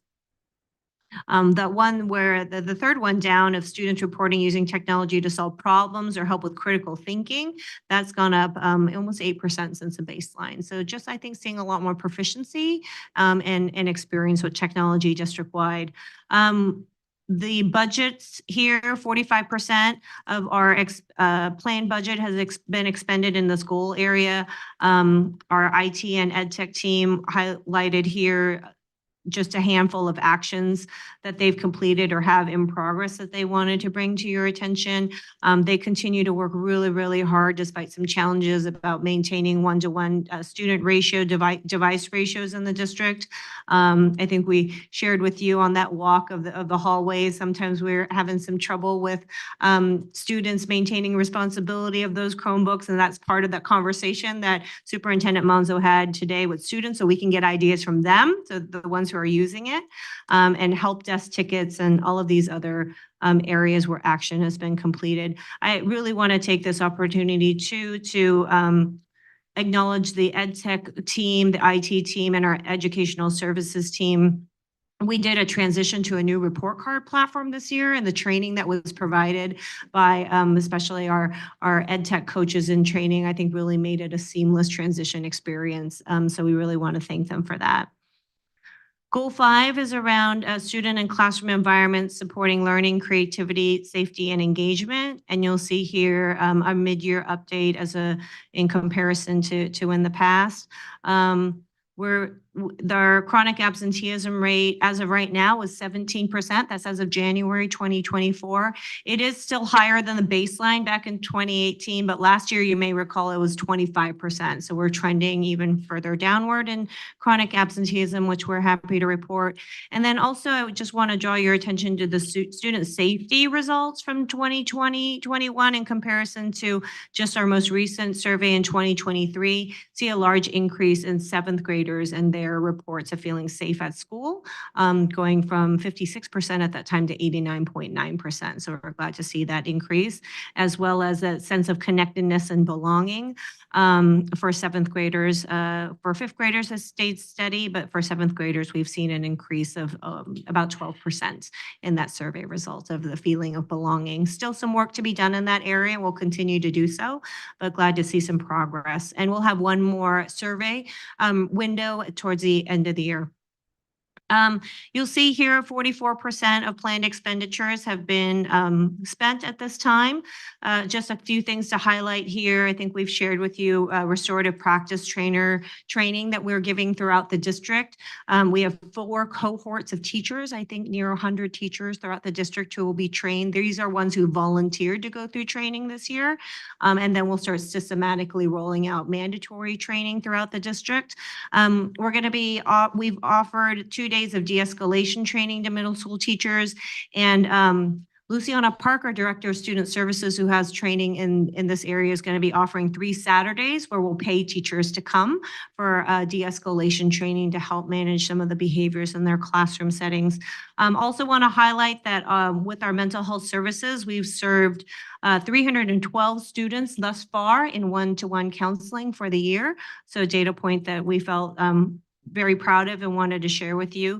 I know you've heard the need for more, and we're taking a look actually at remaining ESSER 3 funds that need to be spent by September to see if we can bring on maybe more interns to help support in this area for the remainder of the year. And then goal 6 is about actively engaging our families and community members in supporting instruction and providing input and program decisions. So you'll see here, our team works diligently in helping to fulfill translator and interpreter requests. Also, all of the meetings that we have centrally for parents to come and give us feedback. We actually had a great DAC meeting last month where we were asking them of just other ideas that they can share with us to go on out and get authentic input from parents in the community beyond just the survey at LCAP time. So we are going to have some kind of informal times where ESD managers will be going out to Christopher, Edaville, and Stipe. We're going to do, I think it's called ice cream and LCAP. So we're going to have some ice cream right after school. We're going to go out and just approach them and talk with them and take away the Chromebook and the surveying, but just really listen and hear their ideas and how we can best serve their students. So really looking at other ideas for us to go out in the community to get that instead of just giving the survey as the only option in parent engagement events.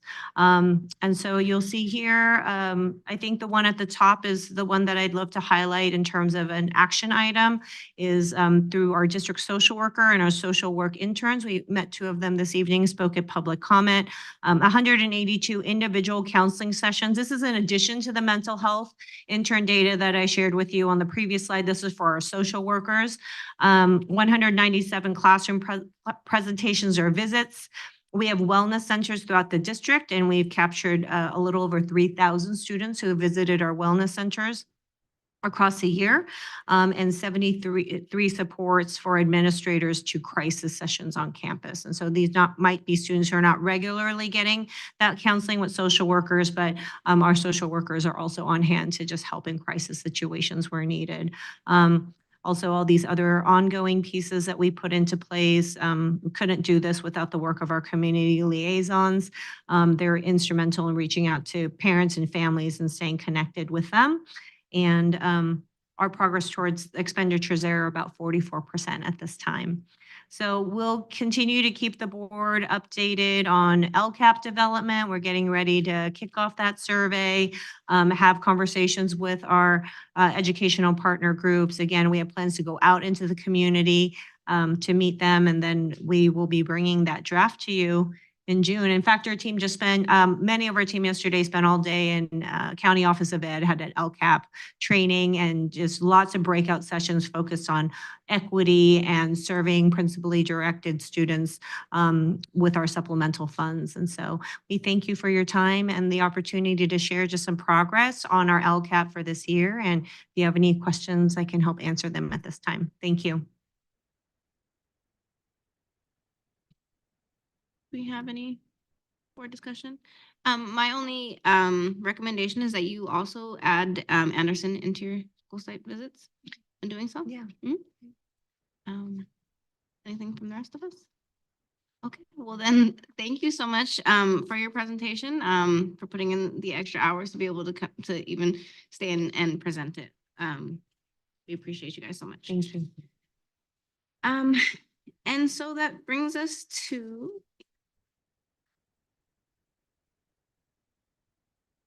okay. And that brings us to item 8.1, correspondence and board discussion. Board members may report correspondence from individuals and or organizations regarding district programs and or services, committee assignments, visits to schools, meetings attended, and other related district matters. Is there any board correspondence at this time? I just want to say another thank you for the board dinner that was hosted this past week. It was great to just get together with fellow board members, but also members of our school district, and just take a pause in the middle of our very busy week. I think we were all exhausted, and it was only just Tuesday when we met, and so it was just a pleasant time to take pause and break some bread. So I appreciate that.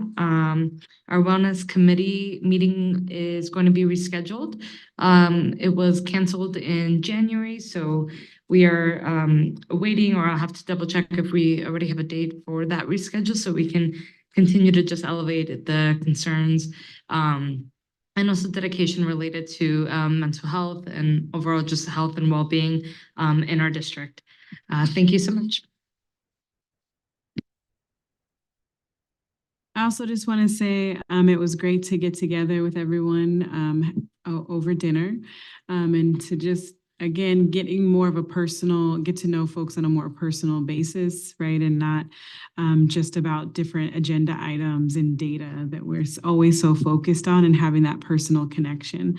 I also had the privilege of visiting Burnell earlier today with Superintendent Monzo and Dr. Chitis.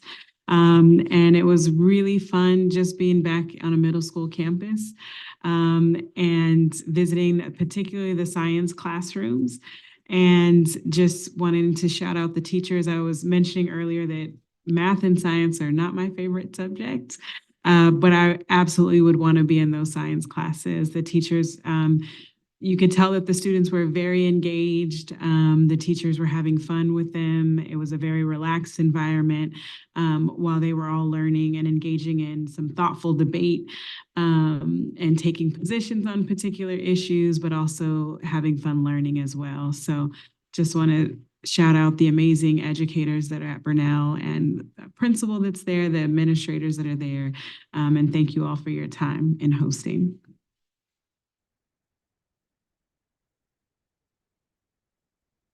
If that wraps up board discussion, that brings us to item 8.2, adjournment. Do I have a motion to adjourn? No? I move that the Board of Trustees of the Oak Grove School District adjourn our meeting tonight on February 8th at 9:31 p.m. I second this. This motion? Aye. All in favor? Aye. Any opposed? Okay, this meeting is now adjourned at 9:31. Thank you.